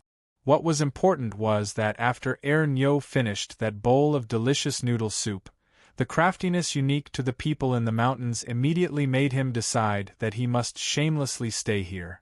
Yes, continue to eat noodle soup. He stayed here for 2 years. 1 year in Dawn City, and the other year in a desolate place deep in the 100,000 mountains. Ernyo became a soldier of the Gray Coat Army. Oh, he was now a team leader. However, this was also not important. Although the people in the mountains were crafty, they were also kind. Since you gave me food, I had to work for you. This was fair and correct logic. More importantly, Ernyo often ate noodle soup as he wished. Although he knew that there were many delicious things in this world, and noodle soup was only one of the most common types, Ernyo still liked noodle soup the most. He liked it for no reason. It was a pity that Ernyo, who was sitting cross-legged, carefully stretched the dough in his hands. He smacked his lips regretfully. There was no fire, water, or wild vegetables here. He could only eat it dry and could not make noodle soup. This regret disappeared in an instant. Ernyo was soon happy again. This was because when he thought about the starvation days in the desolate mountains for the past year, it was already very good to be able to guarantee that he had food. Slurp! He sucked the thin and long noodles into his mouth. After chewing a few times, they fell into his stomach. Ernyo narrowed his eyes. He felt the similar taste of the noodle soup strip. His face was full of enjoyment. The exquisite shop not far in front of him instantly lost its charm.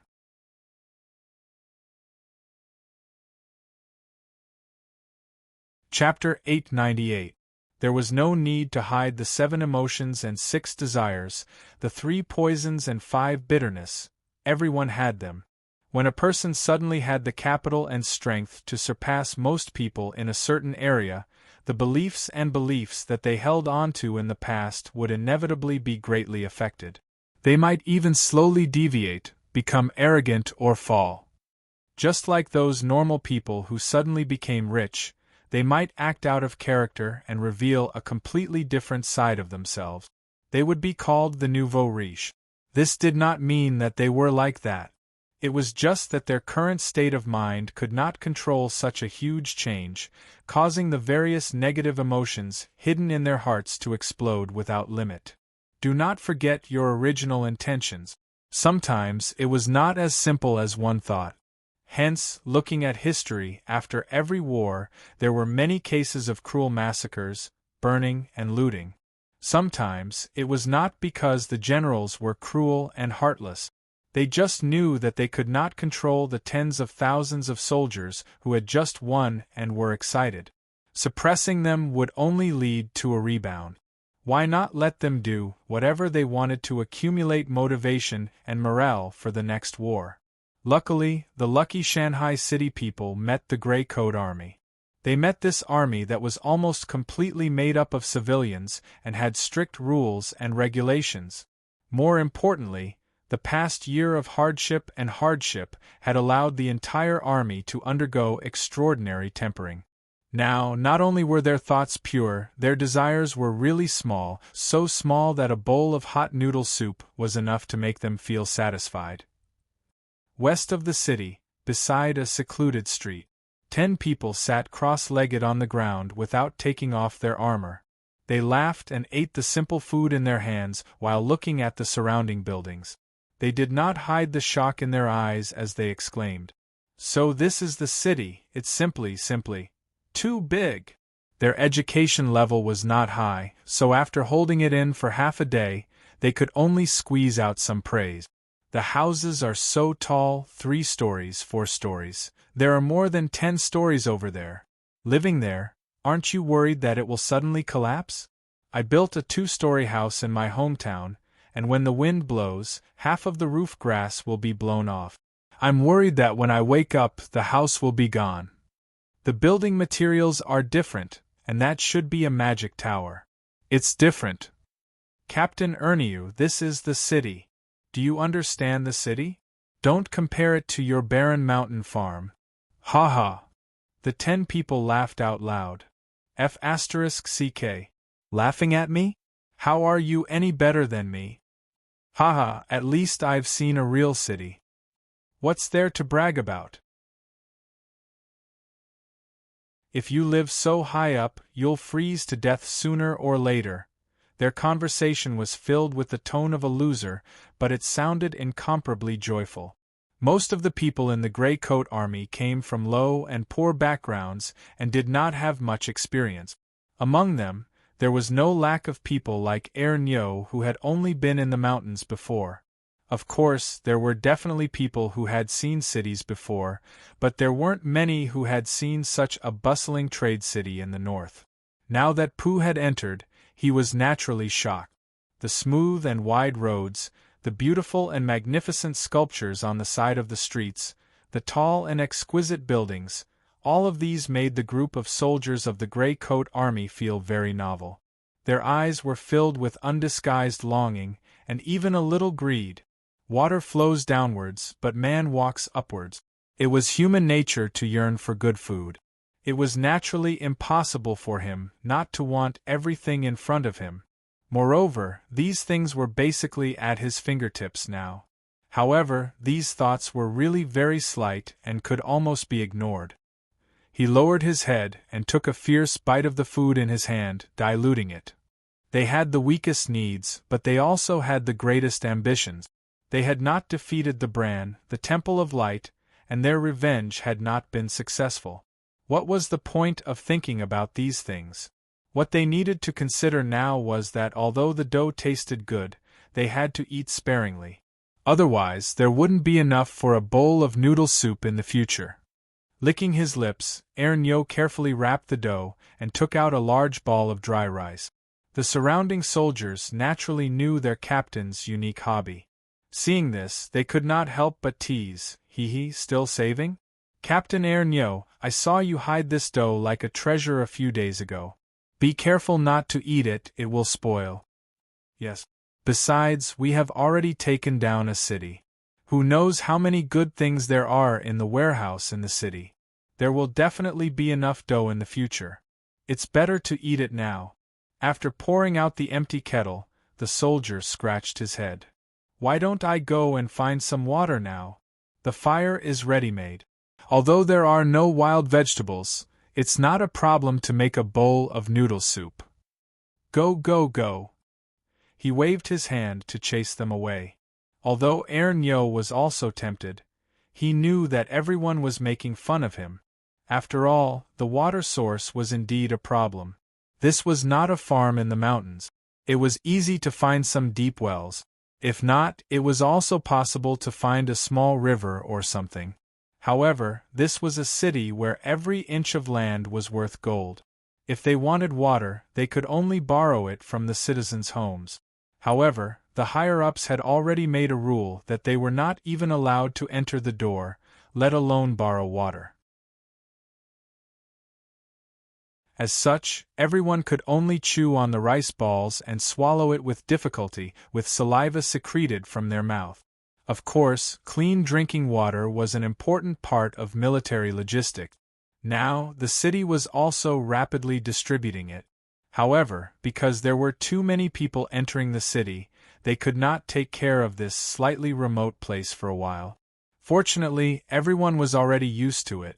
One had to know that even the food supply in the past year was extremely difficult. Naturally, there was no need to care about the lack of water. It did not affect them at all.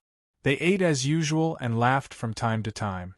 Only their joking and laughter could be heard in the entire quiet street. Of course, although it was mealtime, from the fact that everyone did not take off their armor and glanced at the surrounding corners from time to time, one could tell that they did not relax their vigilance. After all, the scattered brand soldiers in the city had not been completely dug out yet. At this moment there was a sudden bang. With a bang, more than 10 steps away from the left side of the small team, a closed door suddenly fell down and landed heavily on the ground.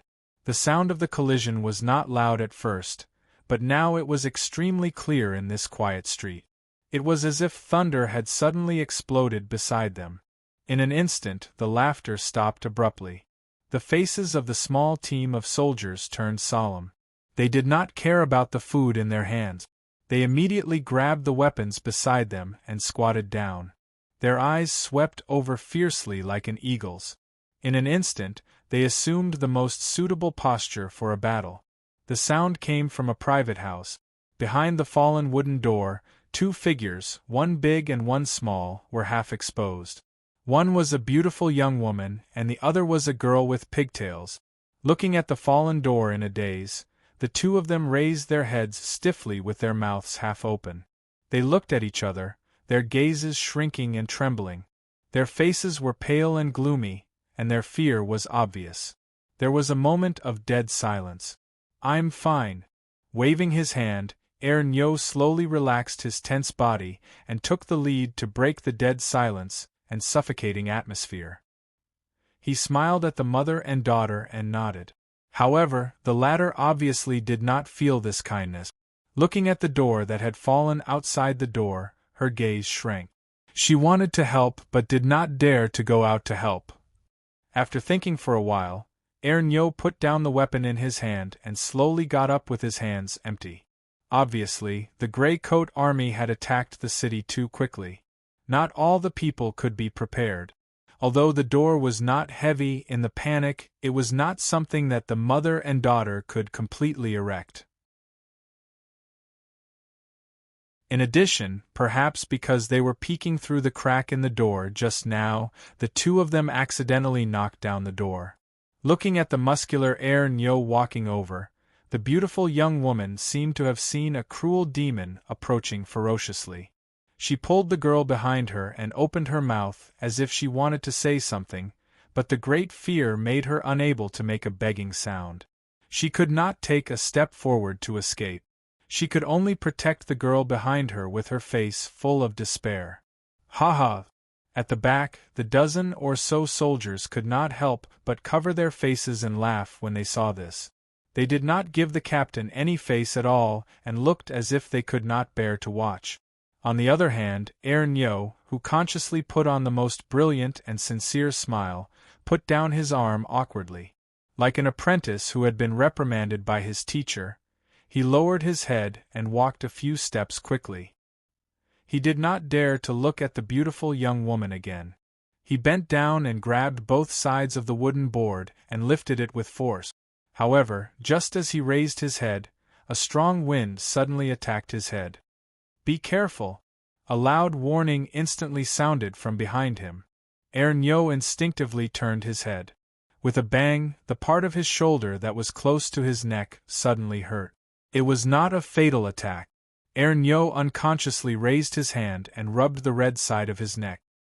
He opened his eyes wide and looked at the beautiful young woman who was holding a wooden stick and trembling as if she was about to cry. He was speechless. Dong, the wooden stick fell to the ground and rolled a few times. The dozen or so soldiers at the back suddenly came back to their senses. Their faces could not help but turn cold.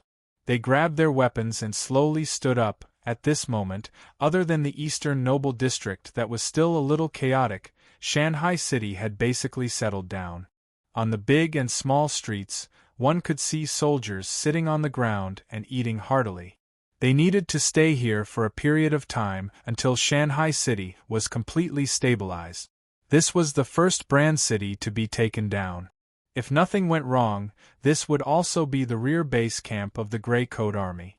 Therefore, Josiah and the other higher-ups of the Gray Coat Army naturally attached great importance to this place. They sent soldiers in with great fanfare and stationed them in all corners because of this reason. Of course, this period of time would not be long. On the outside, the soldiers who did not enter the city had already started to prepare and set off. Speed was the most important thing in war. The Gray Coat Army needed to take down as many cities as possible before the Brand could react. It would be best if they could create a complete strategic line where they could attack and defend. To achieve this goal, killing the Brand soldiers was not enough. They also needed to calm down the tens of thousands of civilians in the cities. The Gray Coat Army was not the northern wilderness tribes. The barbarians had taken down the Brand cities and could massacre them without any worries.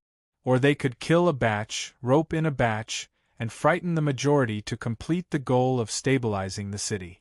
The Gray Coat Army chose a gentler method, but it was also more troublesome. Now, other than the soldiers and supervisors scattered throughout the city, there was also a group of people who carried printed papers and delivered them door to door on a large scale. The contents of the papers that floated over the walls or stuck in the gaps of the doors were very simple. There were only 6 words: "We are the Gray Coat Army." That's right, we are the Gray Coat Army. We are the Gray Coat Army that has killed countless bandits. We are the Gray Coat Army that proposed to establish a commoners' academy in the city. We are the Gray Coat Army that has always opposed the nobles and has always sought benefits for the commoners, so, what better publicity could there be than this? On the remote street, the stalemate continued. Ernyo looked innocent, while the dozen or so soldiers were vaguely angry. Originally, after we entered the city, we strictly followed the rules and did not cause trouble or disturb the civilians. We ate lunch on the street in the dust. Just now we kindly went forward to help you and put up the door plank, but we didn't expect to be hit in the head. How could we explain this? The beautiful young woman's face was filled with fear and despair. Her mind was blank. She did not even know what had happened just now. She only saw this demon who was as strong as an ox walk over with a malicious smile and subconsciously swung the stick. It's over, it's over. Not only did I not kill him, I must have angered him. I'm dead for sure now, however. Go back, I'm fine. Ernyo turned his head and waved his hand at the dozen or so soldiers. Ernyo grimaced and rubbed his neck. With his strong body, even if the young woman's full strength hit his head, it would not be a problem. It was just that his neck was really fragile, and his voice was a little distorted after being hit. Turning his head, Ernyo looked at the young woman who was standing in a daze. He scratched his head and grinned. Hey, it's not safe outside now. You guys should stay at home. After saying that, he raised the door plank and put it into the groove of the threshold. Bang, the door plank was closed, separating them into 2 worlds. After doing all this easily, Ernyo, who was walking back, looked a little absent-minded. He was not angry. In fact, he did not think about it at all. He just felt a little wronged before, but he soon felt relieved. This did not mean that he had a high level of awareness. He just felt that no matter how wronged he was, it was not right to hit a woman. And since it was something wrong, there was naturally no need to think too much about it. The reason why he was absent-minded was that the moment before the door plank was closed, he had quickly and secretly glanced at the beautiful young woman and was speechless. Damn, how did the women in the city look? They were so white, as tender as cabbage that had been watered. They were so king beautiful. Isn't she beautiful, Captain? And… No. Ernyo replied subconsciously. He immediately came back to his senses and looked at the dozen or so subordinates with mischievous expressions. He immediately blushed and hurriedly waved his hand to deny it. However, those dozen or so subordinates were actually brothers who had gone through life and death together. How could they let go of such an excellent opportunity to tease him? They immediately laughed out loud. Ha! Admit it, Captain. You said it yourself just now. Are you tempted? If you're tempted, then go after her. Don't worry, Captain. We'll cover for you. It's a pity that she already has a child. What's wrong with having a child? If the man is not at home at this time, it means that she must be a widow. And a pretty widow. It's definitely not a problem to make a move. That makes sense. Captain has never touched a woman before. It's just right to find an experienced one. Get lost. All of you get lost. Don't talk nonsense here. Oh, you're still shy, haha. The reason why Ernyo could become the captain at such a young age was firstly because his personal strength was outstanding, and secondly, he treated people sincerely and did not have any ulterior motives. Therefore, although the dozen or so soldiers under him were mostly older than him, they were all very obedient to him. Only when it came to women, the young Ernyo really did not have much experience, so he was repeatedly ridiculed. Not to mention, this time, he admitted it personally under his carelessness. The result was naturally even more incredible. There was a commotion. Ernyo, who could not defend himself, could only lower his head and eat the rice ball. He pretended to be deaf. No matter what the dozen or so soldiers said, he pretended not to hear. Unexpectedly, he ate too quickly and accidentally swallowed the rice ball in his throat. His nose immediately turned sour and he coughed repeatedly. He waved his fist and pounded his chest. He was really in a sorry state. Seeing this scene, the dozen or so soldiers were stunned for a moment before they slapped the ground and laughed loudly. They held their lower abdomens and laughed until tears came out of their eyes. Ha! I can't take it anymore. Captain, you, ha! Ernyo was also helpless when he encountered such a group of losers. He could only rely on himself. He swallowed his saliva with difficulty and slowly swallowed the rice ball in pain. Just as they were rejoicing, suddenly there was a creak. More than 10 steps away, the door that had just been closed was pushed open from the inside. A beautiful woman holding a ceramic bowl stood inside the door. She looked over and bit her lips. Her expression was very conflicted. The loud laughter instantly stopped. The dozen or so soldiers looked at the beautiful young woman in a daze. For a moment, they did not know what she wanted to do. Under the gazes of so many people, the beautiful young woman seemed even more nervous. After hesitating for a moment, she looked at Ernyo, whose face was flushed red and who was coughing non-stop. She gritted her teeth and stepped out of the door. She walked over quickly with an expression similar to that of a hero dying for justice. She came in front of Ernyo and stopped. She handed over the ceramic bowl. You drink. There was a pool of clear water in the bowl. It was rippling slightly with the owner's trembling palm. When the dozen or so soldiers saw this, they could not help but open their mouths in a daze. Ernyo, on the other hand, looked a little frightened. He looked at the bowl of clear water with a blank face. He even forgot to cough miraculously. One had to know that just now, the other party had regarded them as poisonous snakes and ferocious beasts. They were afraid that they would not be able to avoid them in time. They even went forward to help out of kindness and were hit by a stick. But now, after a short while, the other party actually gave a helping hand and brought water to save them. You You're not drinking? The beautiful young woman had definitely mustered her greatest courage to be able to walk here. Now, when she saw the strange expressions of Ernyo and the others, she could not help but be frightened and asked in a trembling voice. Drink. Cough cough. Drink, drink. With a quiver, Ernyo jumped up like a rabbit that had been shot by an arrow. He bowed repeatedly and did not care about being polite. He directly took the ceramic bowl and drank it. Wah!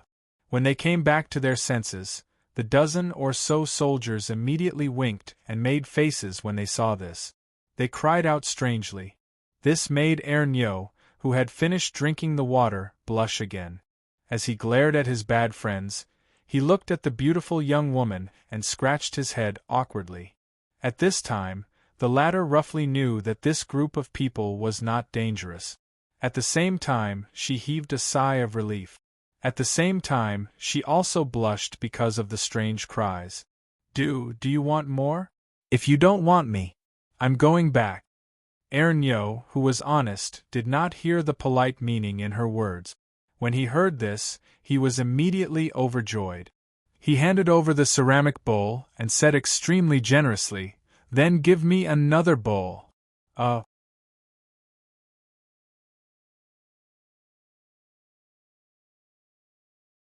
Chapter 899. There were tens of thousands of roads in the world. Some were wide, some were narrow, some were flat, and some were rough.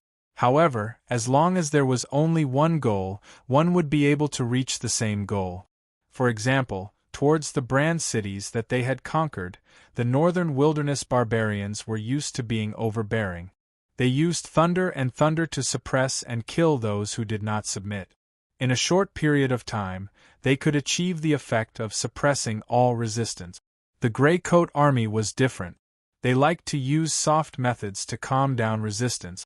Furthermore, they had the ability to do so. They relied on the good reputation and good character that they had accumulated over the years. Thinking about it, this was the so-called way of the king. Honestly speaking, the way of the king and overbearing path did not have a clear distinction between the way of the king and overbearing path. The so-called difference was that the overbearing path focused on the short term, while the way of the king focused on the long term. Of course, no matter which way it was, the Bran Empire was the victim. Naturally, they were not happy about it. In a short 3 days, the Grey Coat Army was like the autumn wind sweeping away the fallen leaf. They quickly took down 5 or 6 cities, forming a small strategic circle with Shanghai City as the center and the surrounding cities as satellite cities. Such a proud record, although it could not be said to be unprecedented, it was enough to make those who knew about it speechless. More crucially, the Grey Coat Army had already made a name for themselves. They did not need to spend so much effort to spread the news like they did in Shanghai City to prevent the people from mistaking them for bandit. Naturally, the well-informed people would spread the news to the various parts of the north. As a result, the Grey Coat Army faced less resistance in the following battles and sped up their pace. Compared to the Grey Coat Army's growing momentum, the Bran Army was naturally more troubled. Frankly speaking, the situation was out of their control from the start. No matter how they thought about it, they couldn't understand how those heavily guarded cities with high walls around the 100,000 mountains could be so easily taken down by the enemy. Moreover, it was 6 cities in 3 days. Even if they were 6 bandit strongholds, it shouldn't be so efficient, right? Was this a fairy tale? Obviously, this was the truth. Moreover, regardless of how the Grey Coat Army did it for the time being, the big shots in the Northern Military Division could only continue to mobilize their forces to stop them. Of course, they now knew that second-rate soldiers were useless. They could only transfer the Southern Army that was originally prepared to be sent to the front lines and secretly make some other backup plans. As a result, the military bosses no longer cared about the situation on the front lines. Instead, they focused all their attention on their own backyard that was on fire. A few days later, morning, Shanghai City. The current Shanghai City had become the main camp of the Grey Coat Army. It was still a military-controlled area, and the prosperity of the past was nowhere to be seen. However, compared to the dead atmosphere a few days ago, the current Shanghai city finally regained some life. Pedestrians and cars could also be seen on the street. Although most of them were patrolling soldiers, the scene of both sides peacefully interacting with each other didn't seem too out of place. It was precisely because of this that the few unfamiliar faces that popped out of nowhere on this street in the Western District weren't strictly investigated. Of course, in terms of appearance and temperament, the one walking in the middle of these people was a middle-aged man with white hair on his temples. His clothes were not bad. Although the other few expressionless men didn't have weapons in their hands, from the way they followed and their vigilant expressions, they should be top-class guards. Overall, it seemed like a rich merchant bringing his guards out for a walk. There wasn't anything weird about it, so it wasn't worth investigating. At this point, a burly guard seemed to have noticed something and was talking to the middle-aged man softly. A mocking smile hung at the corner of his mouth. After a short while, he lightly shook his head. Before this, I was still thinking about what the Bran army would think of, but now it seems like. The middle-aged man curled his lips and laughed. They are actually using the tricks we left behind. TSK, interesting. Hee, that's right. Who would have thought? Back then, when Leader Rosa was leading us everywhere, the other side wanted to assassinate Leader Rosa. The bounty notice was hung at the top of every guild's mission board. Now they are using the same trick again. They changed the target to Miss Josiah and learned from us to change the bounty to secret martial arts manuals. Ha, don't they think it's boring? The corner of the guard's mouth twitched, and his expression was one of disapproval. After the middle-aged man's mocking words, he thought of something and narrowed his eyes. Although this method is a bit old-fashioned, for us it's still very effective. There's nothing strange about it. To shoot a man, shoot the horse first. To capture the bandits, capture the leader first. It's just that the nature of the Grey Coat Army is a bit special. Well, if it's the Bran Army or the Northern Wilderness Army, even if the general dies, there will be a deputy general to replace him. It won't affect the battle too much. Oh, unless the person who dies is at the level of the god of war Z or the commander of the Northern Wilderness Ambrose. At this point, the middle-aged man seemed to have thought of something. His expression was sad and strange.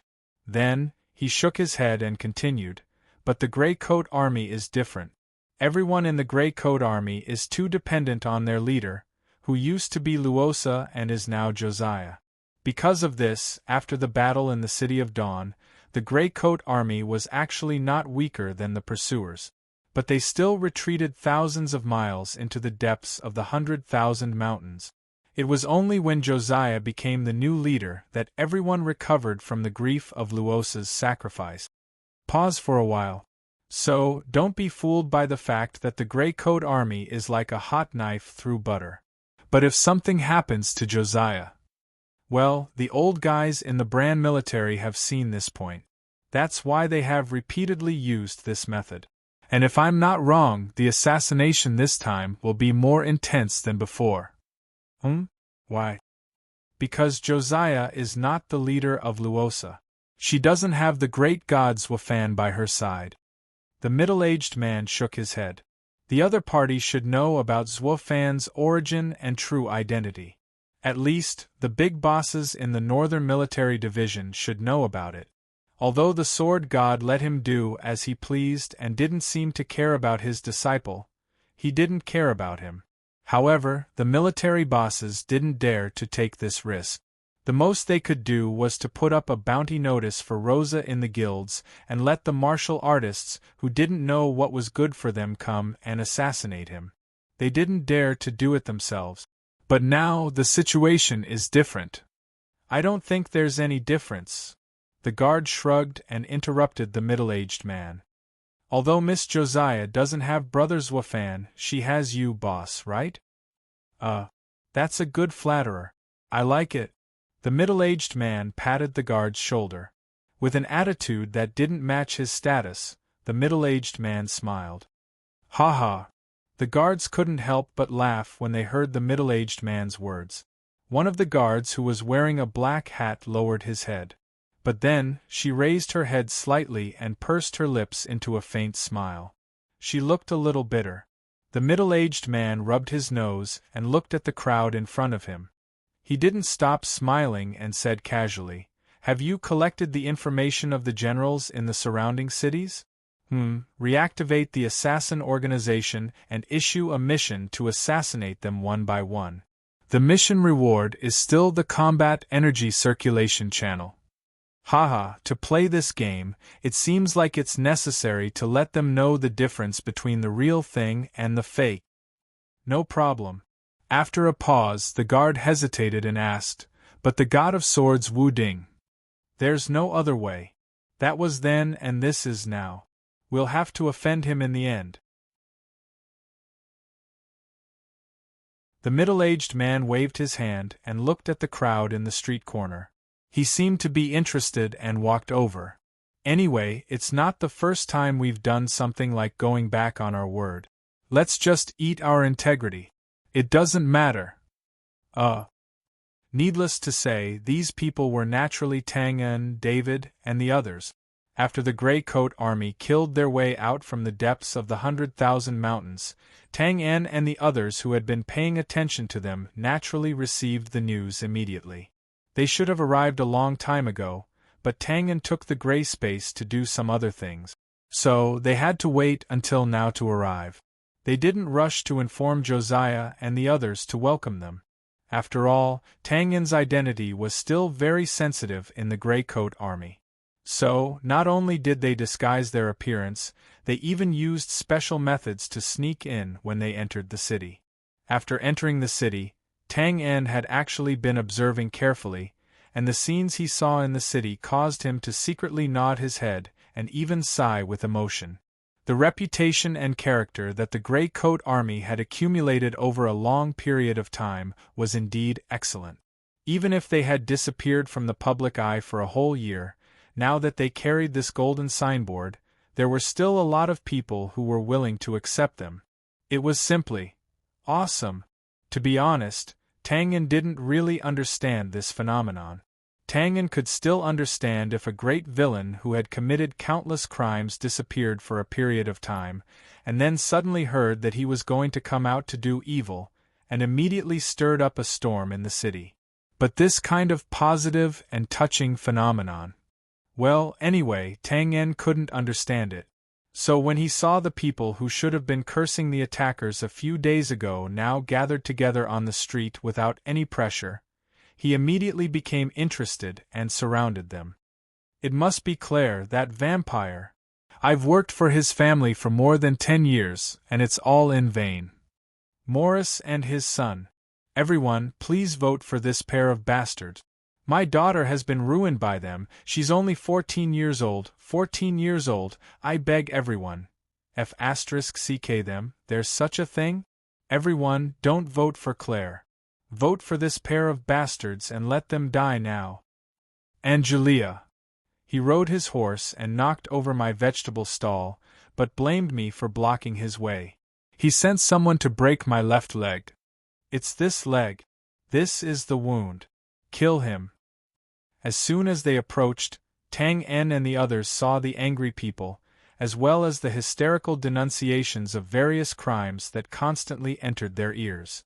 After being stunned for a while, Tang En saw a large wooden sign with a piece of paper pasted on it through the gaps of the crowd. The names of Claire, Morris, and others were densely written on it. Below the names, there were more or less unknown marks drawn. Beside the wooden sign, there was a Grey Coat Army soldier in armor. As long as the surrounding people came forward to report their names, the soldier would add a mark under the corresponding name. It seemed that everyone only had one chance. After observing for a while, Tang En finally understood what was happening. This was a public trial. The names of all the nobles, rich merchants, and celebrities in the city were written on the wooden sign.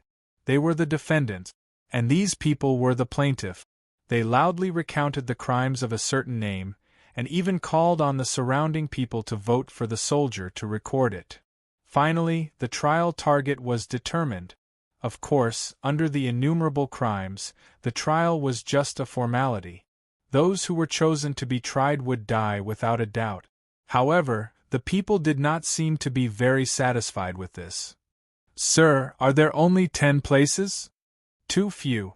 Many people deserve to die." "That's right, kill them all." "Quiet. Everyone be quiet."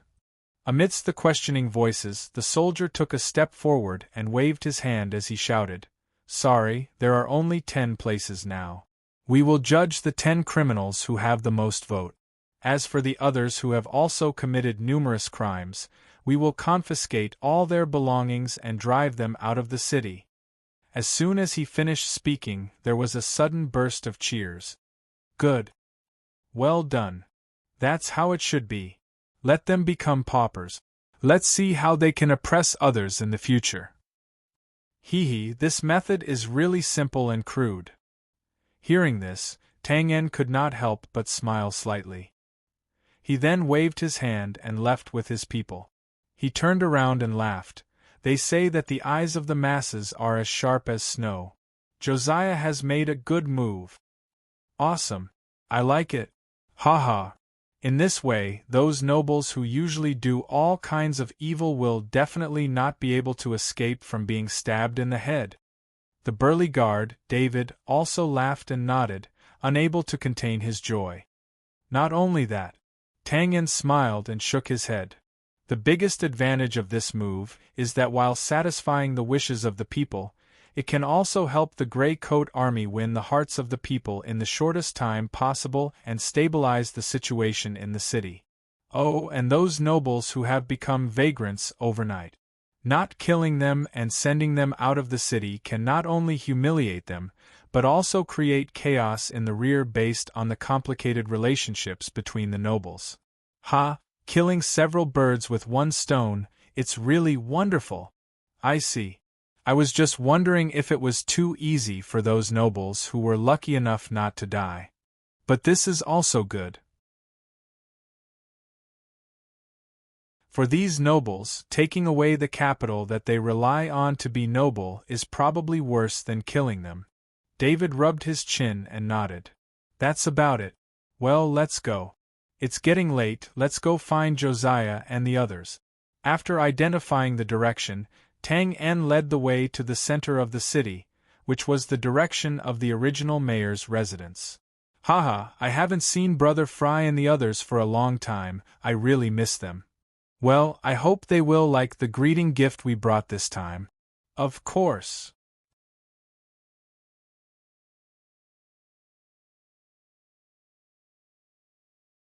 Chapter 901. Finally, he could touch the computer and the keyboard again. Meow. Most of the readers should already know about the general situation of the past few days. Let me briefly explain what happened here. Number 28 felt unwell. His stomach hurt so much that he could not bear it. Hence, he decided to rest for a day. After that, he went to see a village doctor. The doctor told him that he had caught a cold and that he would be fine after taking some anti-inflammatory and painkillers. He dragged it on until the early morning of the 29th. He rolled around in bed and finally could not bear it anymore. He went to the hospital in town to do a CT scan. In the end, he did not know if the hospital's equipment was not good enough or if the doctor was sleepy. He took the dark film and told the raccoon with certainty that he had a bladder stone.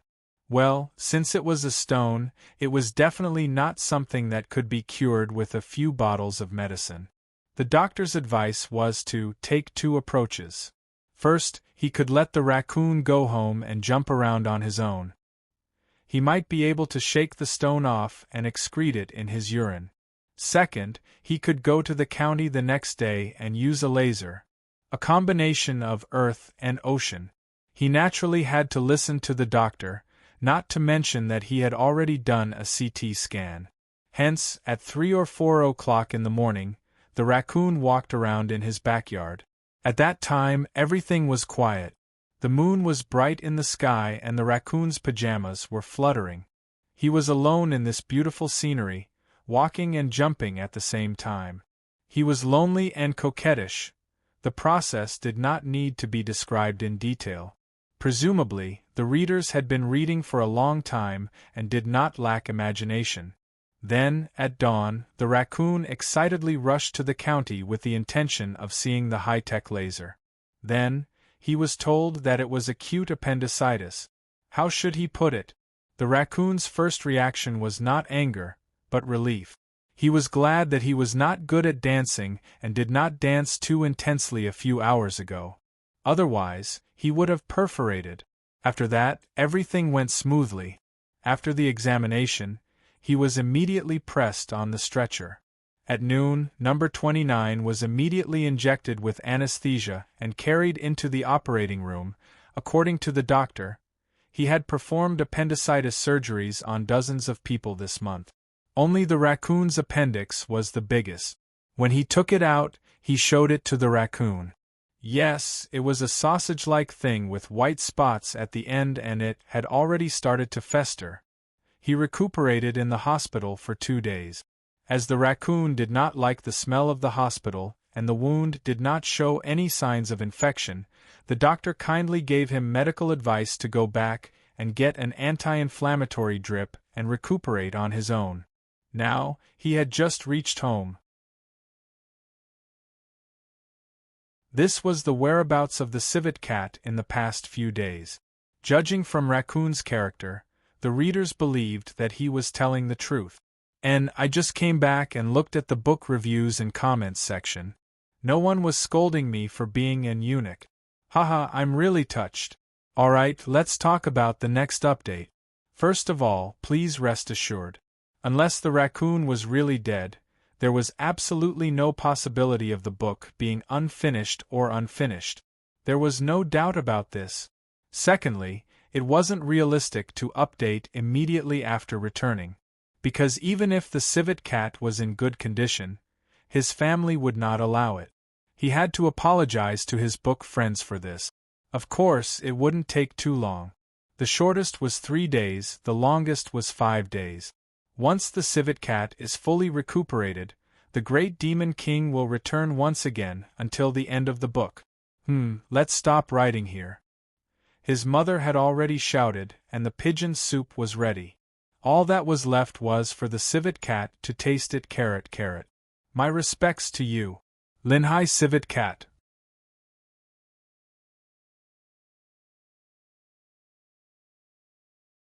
Chapter 902. Author's Note. Writing is like that. I haven't touched the keyboard for a few days, and my hands are actually rusty. It's so painful to write. Ahem, sorry, I'll write a chapter today and fight again tomorrow. The mayor's mansion, the original administrative power center of the city, was now the gathering place of the rebel leaders. In the main hall, Josiah and more than 10 high-ranking members of the Gray Coat Army gathered around the thick mahogany table. They frowned slightly as they looked at the large map on the table and listened to the report. Here, and here. Including Shanghai City, we have taken down a total of 7 cities. The front and the back are corresponding to each other, forming a small strategic circle. There's basically no problem with the defense. Of course, our current tactic is to attack, constantly attack. So the problem is here. This is where the enemy's main army is gathered. The person reporting was a thin general in armor. At first glance, he looked a little weak and even a little wretched, but his every movement was full of unconcealable sense of iron and blood. This was a veteran with the nickname Skinny Monkey, and was also Frey's right-hand man. When a general was outside, military orders were not obeyed. This was common sense in war. However, as described earlier, the situation of the Gray Coat Army was indeed a little special. As a quasi-marshal, Frey naturally led the army into battle. It was inconvenient for him to report, so he could only let his old brother pass the message on his behalf. Kusai City. Hans Hui City? Looking at the two cities marked with many crisscrossed arrows that Skinny Monkey pointed to, Josiah's eyes flashed slightly, and he said softly, "Uh-huh." Skinny Monkey nodded, picked up a quill beside him, and heavily added arrows on the two cities. According to the intelligence, the vanguard of the Brand's Tiger Roar Legion, which was originally preparing to go to the front line, has moved in. This is a true veteran. Although their combat power has decreased because they lived in the South for a long time, they are different from the second-rate soldiers in the past. They are not a small problem. The Tiger Roar Legion reacted quite quickly. Josiah and the others didn't know about the changes in the northern wilderness. When they heard what was said, they only thought that they were causing trouble and that Bran had immediately mobilized the regular army to suppress them.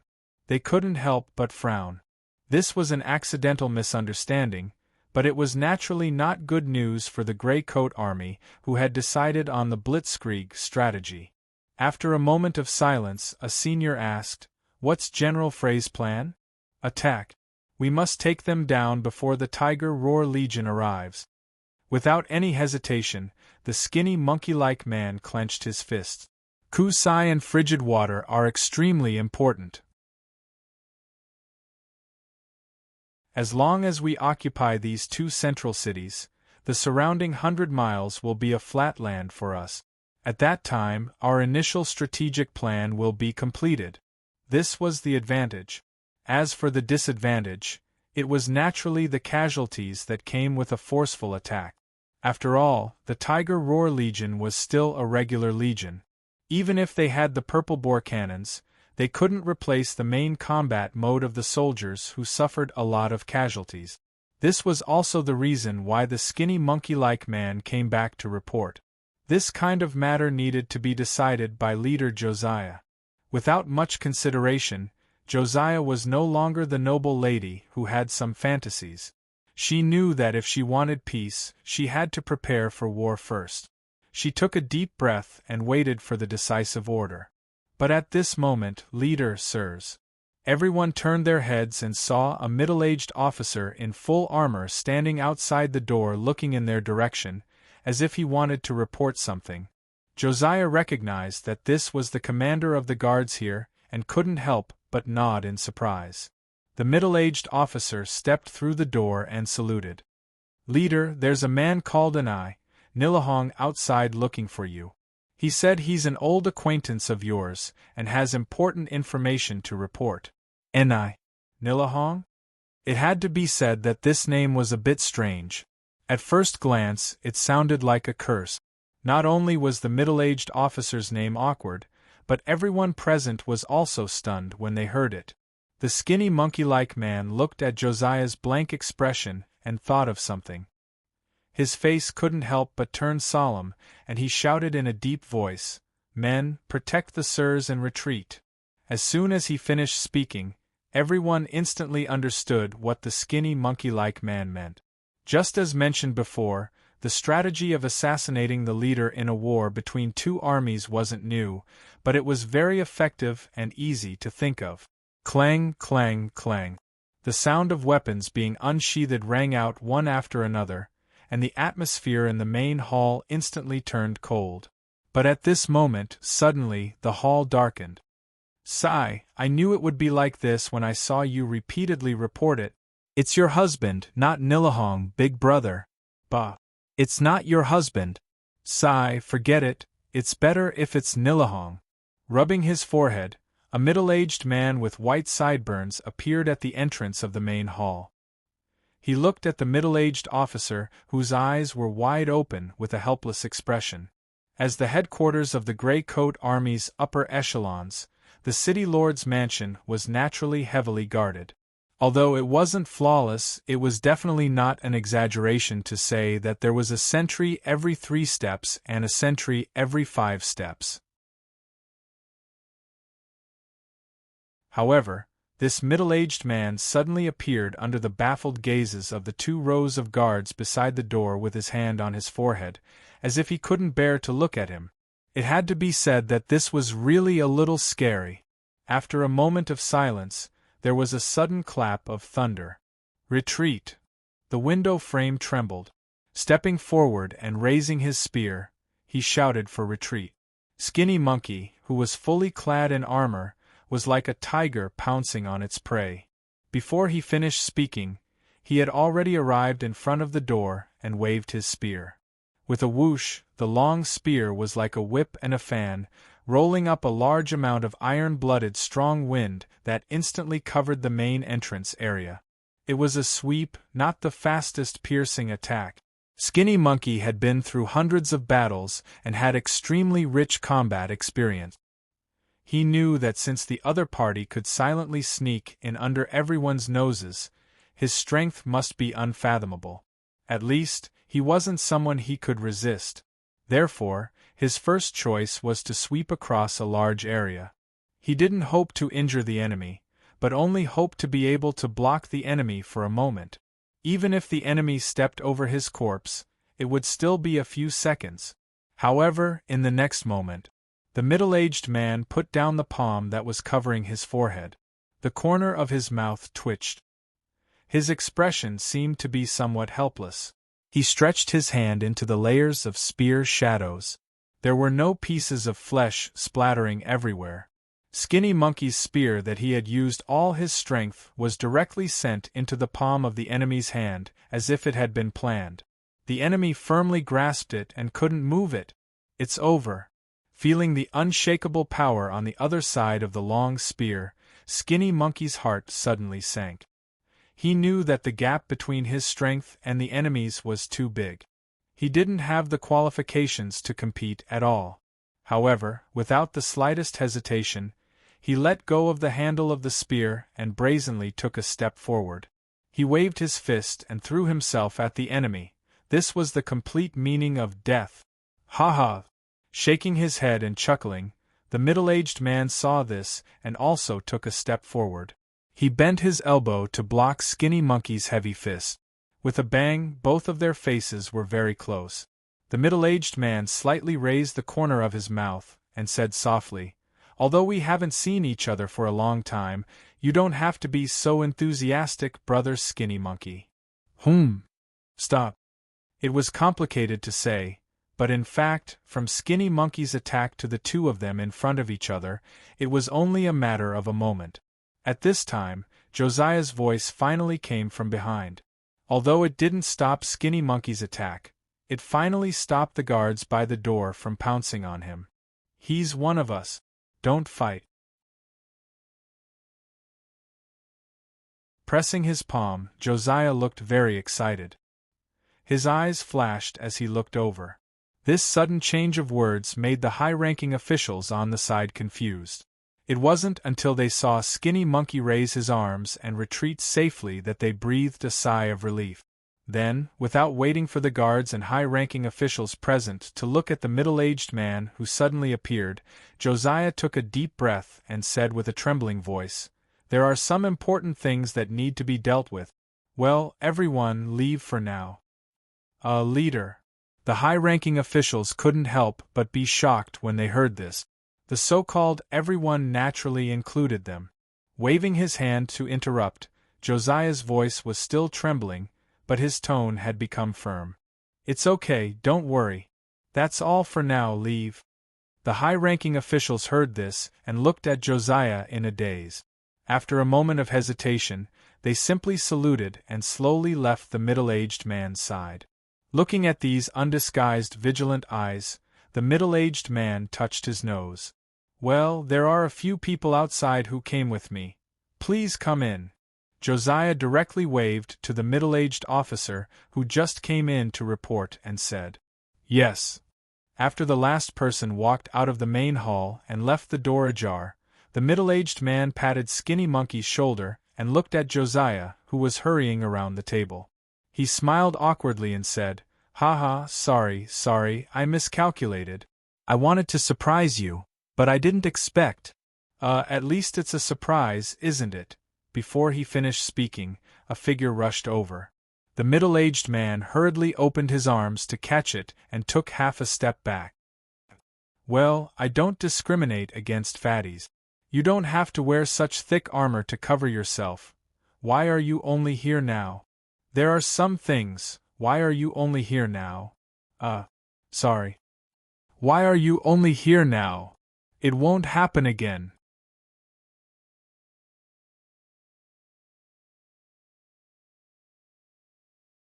Chapter 903. Every meeting in the world was a reunion after a long separation. The only thing that left a mark was time. The middle-aged man who appeared out of nowhere was naturally Tang En. As for the mark, of course, it was not his slightly frosty sideburns. It had only been a year since they last met. The heartless Tang En would of course not let his hair turn white because of love. The so-called mark was just a change in the identity and temperament of the two of them. The current Tang En was no longer the mysterious leader of the Grey Coat Army, who made everyone in the Grey Coat Army fearful and proud of him. If Tang En's reputation in the past was mixed, then his reputation in the Grey Coat Army was undoubtedly terrible. Strictly speaking, Tang En could not be blamed for Rose's death and the destruction of the City of Dawn. However, the cause and effect had been deeply implanted in the hearts of the people of the Grey Coat Army. Even if Josiah tried to mediate the situation, Tang En would definitely be the scapegoat. He would not be able to remove the blame in the short term. It was also because of this that Tang En chose to disguise himself, and Josiah immediately ordered everyone to leave. If there were no accidents, this situation would continue. Other than Fry, Skinny Monkey, and a few other people, no one in the Grey Coat Army knew about Tang En's true identity. Yes, the flashy name Neil Old Hong would always hang above Twain's head. It was not that Tang En felt helpless or wronged. His attitude towards the Grey Coat Army had always been indifferent. If it were not for the existence of his female friends, Josiah, Fry, and the others, he would not have the time to care about this rebel group that had lost Rosa, Swafan, and other acquaintances. Compared to the change in Tang En's identity, Josiah's change was mainly reflected in her temperament. Living changed one's aura, nurturing changed one's body. After not seeing her for a year, the current Josiah no longer had the naivety of a noble lady. Instead, she had the dignified aura of a superior. It was as if she was made by nature. Tang En was naturally joking when he said that Josiah had gained weight. Tang En's eyesight was so good that even though he was wearing heavy armor, he could still see that Josiah was much thinner and more haggard than before. His every move and every frown and squint of his eyes gave off a feeling of bearing a heavy responsibility and toughness that had been honed through thousands of hardships. She was so strong that it made one's heart ache. Time was like a butcher's knife, and every knife would pierce the bones and kill the heart. No one could stay out of it. Of course, there were occasional exceptions. Tang En and Josiah hugged each other tightly in the spacious main hall. There was no need for words.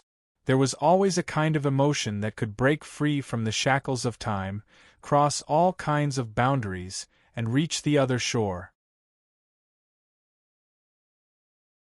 Just like a pot of good wine, time could only make it more mellow and mellow.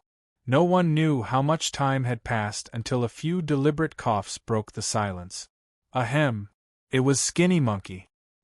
He touched his nose and looked a little helpless and embarrassed. Tang En and Josiah were wandering in a no-man's land.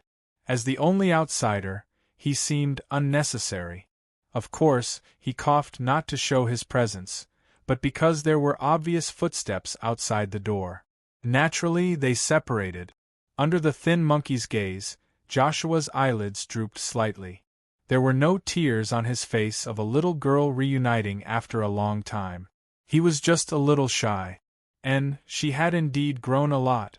Of course, Tang En's skin was even thicker. He chuckled and gave Skinny Monkey a big hug.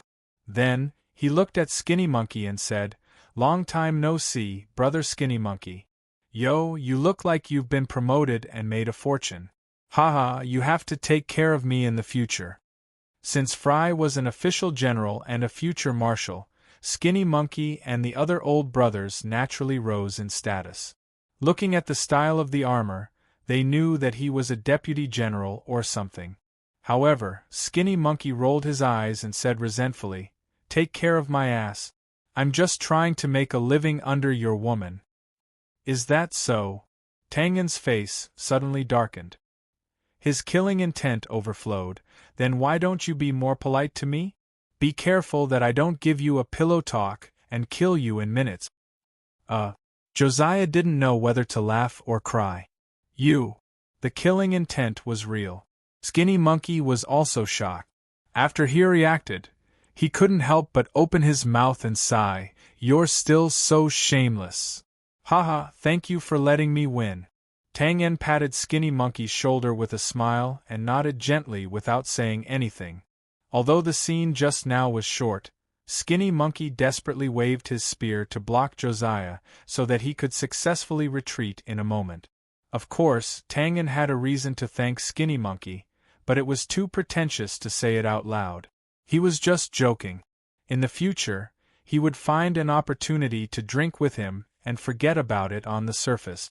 Skinny Monkey chuckled and punched Tang En's chest. His heart was also not calm. In this world, martial arts were respected. The bigger fist was the absolute truth. Whether it was brothers, friends, or even father and son, no matter how close the relationship between two people was in the past, after the strength gap was infinitely widened, the relationship between them was unlikely to return to the previous state. It was not uncommon for there to be gaps between each other. If it was light, they would alienate each other.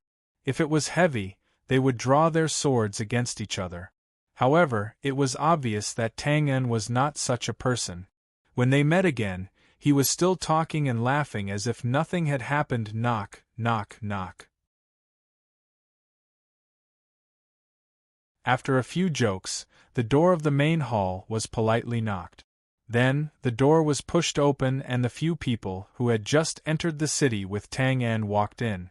"Brother Tang En, your disguise is simply amazing." Josiah and Skinny Monkey stared at the few people again and again. They knew that these were all acquaintances, but they did not recognize them in person. There was nothing they could do. Skinny Monkey sighed again and hesitated. He shook his head and gave up. Then, he looked at Tang En. Tang En chuckled when he saw this. He was secretly relieved. It was a very simple reason. If even Josiah, Skinny Monkey, and other acquaintances could not see through the disguise, then everything would be fine. He waved his hand and pointed to the big man who was smiling foolishly. "This is David." "Ha, I knew it. Who else could it be if not you who is smiling foolishly?" Skinny Monkey took a few steps forward and opened his arms to hug David. The latter curled his lips and hammered his back in dissatisfaction. "Brother, you're just talking nonsense after the event. It doesn't count." "Greetings, Josiah." Leader, long time no see." "Haha, what's wrong? We haven't seen each other for a while and you've become distant?" Hearing David call him leader, Josiah raised his thin eyebrows and said with a smile. David scratched his head when he heard this. No one knew what he was thinking, but he chuckled out of habit. "This is Luke, Sam." Tang En introduced them one by one. They were all members of the first batch of the Gray Space. If nothing unexpected happened, they would deal with the Gray Coat Army in the future with their current appearances. Now they could be considered familiar faces. They were all brothers who had crawled out of the collapsed mine. Skinny Monkey went forward and hugged them one by one, until the last thin figure with a black hood over her head. Tang En smiled slightly and said solemnly, "This is Miss Lena." "Oh, it's Miss Lena, miss?" His arms hugged the air and paused in midair. Skinny Monkey blinked in confusion. Was there such a person in the gray space? Josiah, who was behind him, was stunned when he heard this. He stared blankly at the familiar face with the hood off. For a moment, he didn't come back to his senses. "Brother, Skinny Monkey? Nice to meet you." Calling this strange nickname, Lena bowed quietly and then looked up at Josiah behind her. She smiled and nodded. "Miss Josiah, we meet again." Seeing that it was a woman, Skinny Monkey naturally couldn't hug her anymore. He withdrew his arms awkwardly and smiled. "Ha, Miss Lena, nice to meet you. I'm a bore. Did I offend, Pause for a while, a bolt of lightning flashed across his mind. Skinny Monkey's expression immediately turned cold, and half of his body went numb. After a while, he turned his head stiffly to look at Tang-en. Lena, which Lena? That Lena? The question came out of nowhere, but Tang-en already understood the meaning. He smiled and nodded. Phew! Taking a deep breath, Skinny Monkey's expression turned solemn. He took half a step back, and with a bang, he suddenly knelt on one knee and bowed. I'm sorry, Miss Lena. I really offended you just now. Pause for a while, he said firmly. Well, on behalf of the Grey Coat Army, I would like to extend my highest respect to Miss Lena. Thank you for developing the purple bore cannon. This is really important to us. Thank you. Lena obviously didn't expect Skinny Monkey to make such a shocking move. She subconsciously took a step back, covered her mouth, and exclaimed. She was stunned for a moment, and looked at Tang-en with a slightly panicked expression. Tang-en didn't go forward to stop him. Instead, he looked at Skinny Monkey with a smile on his face. He bowed and nodded slightly. Every battlefield weapon that appeared out of nowhere was inevitably accompanied by an endless sea of blood and a sky full of dead souls. So, was it necessary to say that the weapon maker was an executioner whose hands were full of blood? In fact, that was not the case, at least not completely. This was just bullshit from those ignorant people who stayed out of things but liked to stand on the moral high ground. Subjective and objective, it was just a word game. Weapons were ruthless and had killed countless people. But to the beneficiaries of its invention, it was also a merciful gaze cast by God. Countless lives had been saved. In Tang-en's opinion, Lena was qualified to receive such a big bow, because the improved purple bore cannon had already destroyed several brand cities and killed countless brand soldiers. From another point of view, it had saved countless Grey Coat Army soldiers who should have fallen because of the siege. This was a merit. Narrow-minded? Unfair? Unreasonable? Haha, let's not talk about how unfair the world was. How could a space magician not use the space spells that he had painstakingly learned and just rely on his 2 legs to race with a warrior? What kind of fairness was this? Besides, let's talk about something else. He was just a human. Where did he get the mentality of a saint who looked down on all living beings and bemoaned the state of the universe and the fate of mankind? Pretentious. Seeing that the bow was over, Tang-en stepped forward and held Skinny Monkey's shoulder. He smiled and said, Haha, brother Skinny Monkey, that's enough. Look at how scared Lena is. No, you don't know. Skinny Monkey's eyes were slightly red, and he looked very excited. You don't know, you don't understand, the effect of this purple bore cannon on our army soldiers is simply. He tried to open his hands, trying to create the huge effect that he had been thinking about several times but could not successfully express. I know. It's simply awesome. Right, I still know. Hey, get up first. Shaking his head helplessly, Tang-en looked at Skinny Monkey, who was in an extraordinarily excited state and could only force him to sit on a wooden chair. He smacked his lips and changed the topic. Calm down, brother Skinny Monkey. I even brought a gift this time. If you're so excited now, what should we do next? Gift? Josiah walked over and held Lena's hand. He turned his head in surprise. This is Hanshui City? With a glance, Tang-en looked at the large map on the wooden table beside him, especially the 2 cities that were highlighted, Hanshui and Quzhi. He could not help but raise his eyebrows, shaking his head and laughing. Haha, what a coincidence! After saying that, he looked up at David. The latter nodded and took out a tiger head token that looked like it was made of golden silk wood and a white scroll tied with a red ribbon. He placed them on the table. Tiger Roar Legion's troop transfer token and document. Skinny Monkey was a veteran who had been on the front line for many years.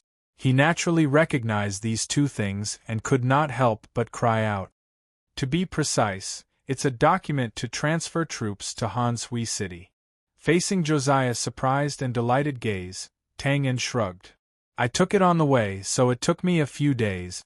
Is it very important? Haha, it seems that I still have some strategic vision. This was more than important.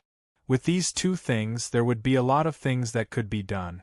For example, with these two things, they could launch a surprise attack and pretend to be soldiers of the Tiger Roar Legion to open the gates of Han Sui City. Of course, the actual operation would not be so ideal, but it was still a great opportunity. And on the battlefield, as long as the commander was not an idiot, this basically represented a great victory. The important decision that had troubled everyone for the entire morning, the key battle that would determine the direction of the battle within 100 miles, was actually resolved so easily. Josiah and Skinny Monkey looked at the token and document, feeling that it was rather unreal for a moment. After a long time, Tang Yin looked at the two speechless people in a daze and touched his nose. Do you like it? This gift came all the way here. At least give it a good review, brother Skinny Monkey. Before he finished speaking, Skinny Monkey, who had come back to his senses, suddenly jumped up from the chair like a rabbit that had been shot by an arrow. He grabbed Tang Yin's arm tightly and said in a trembling voice, Don't say anything. From today onwards, you are my brother. You're tuning in to the Phoenix Knights YouTube channel. Don't forget to subscribe and join us on this journey to catch the most captivating stories.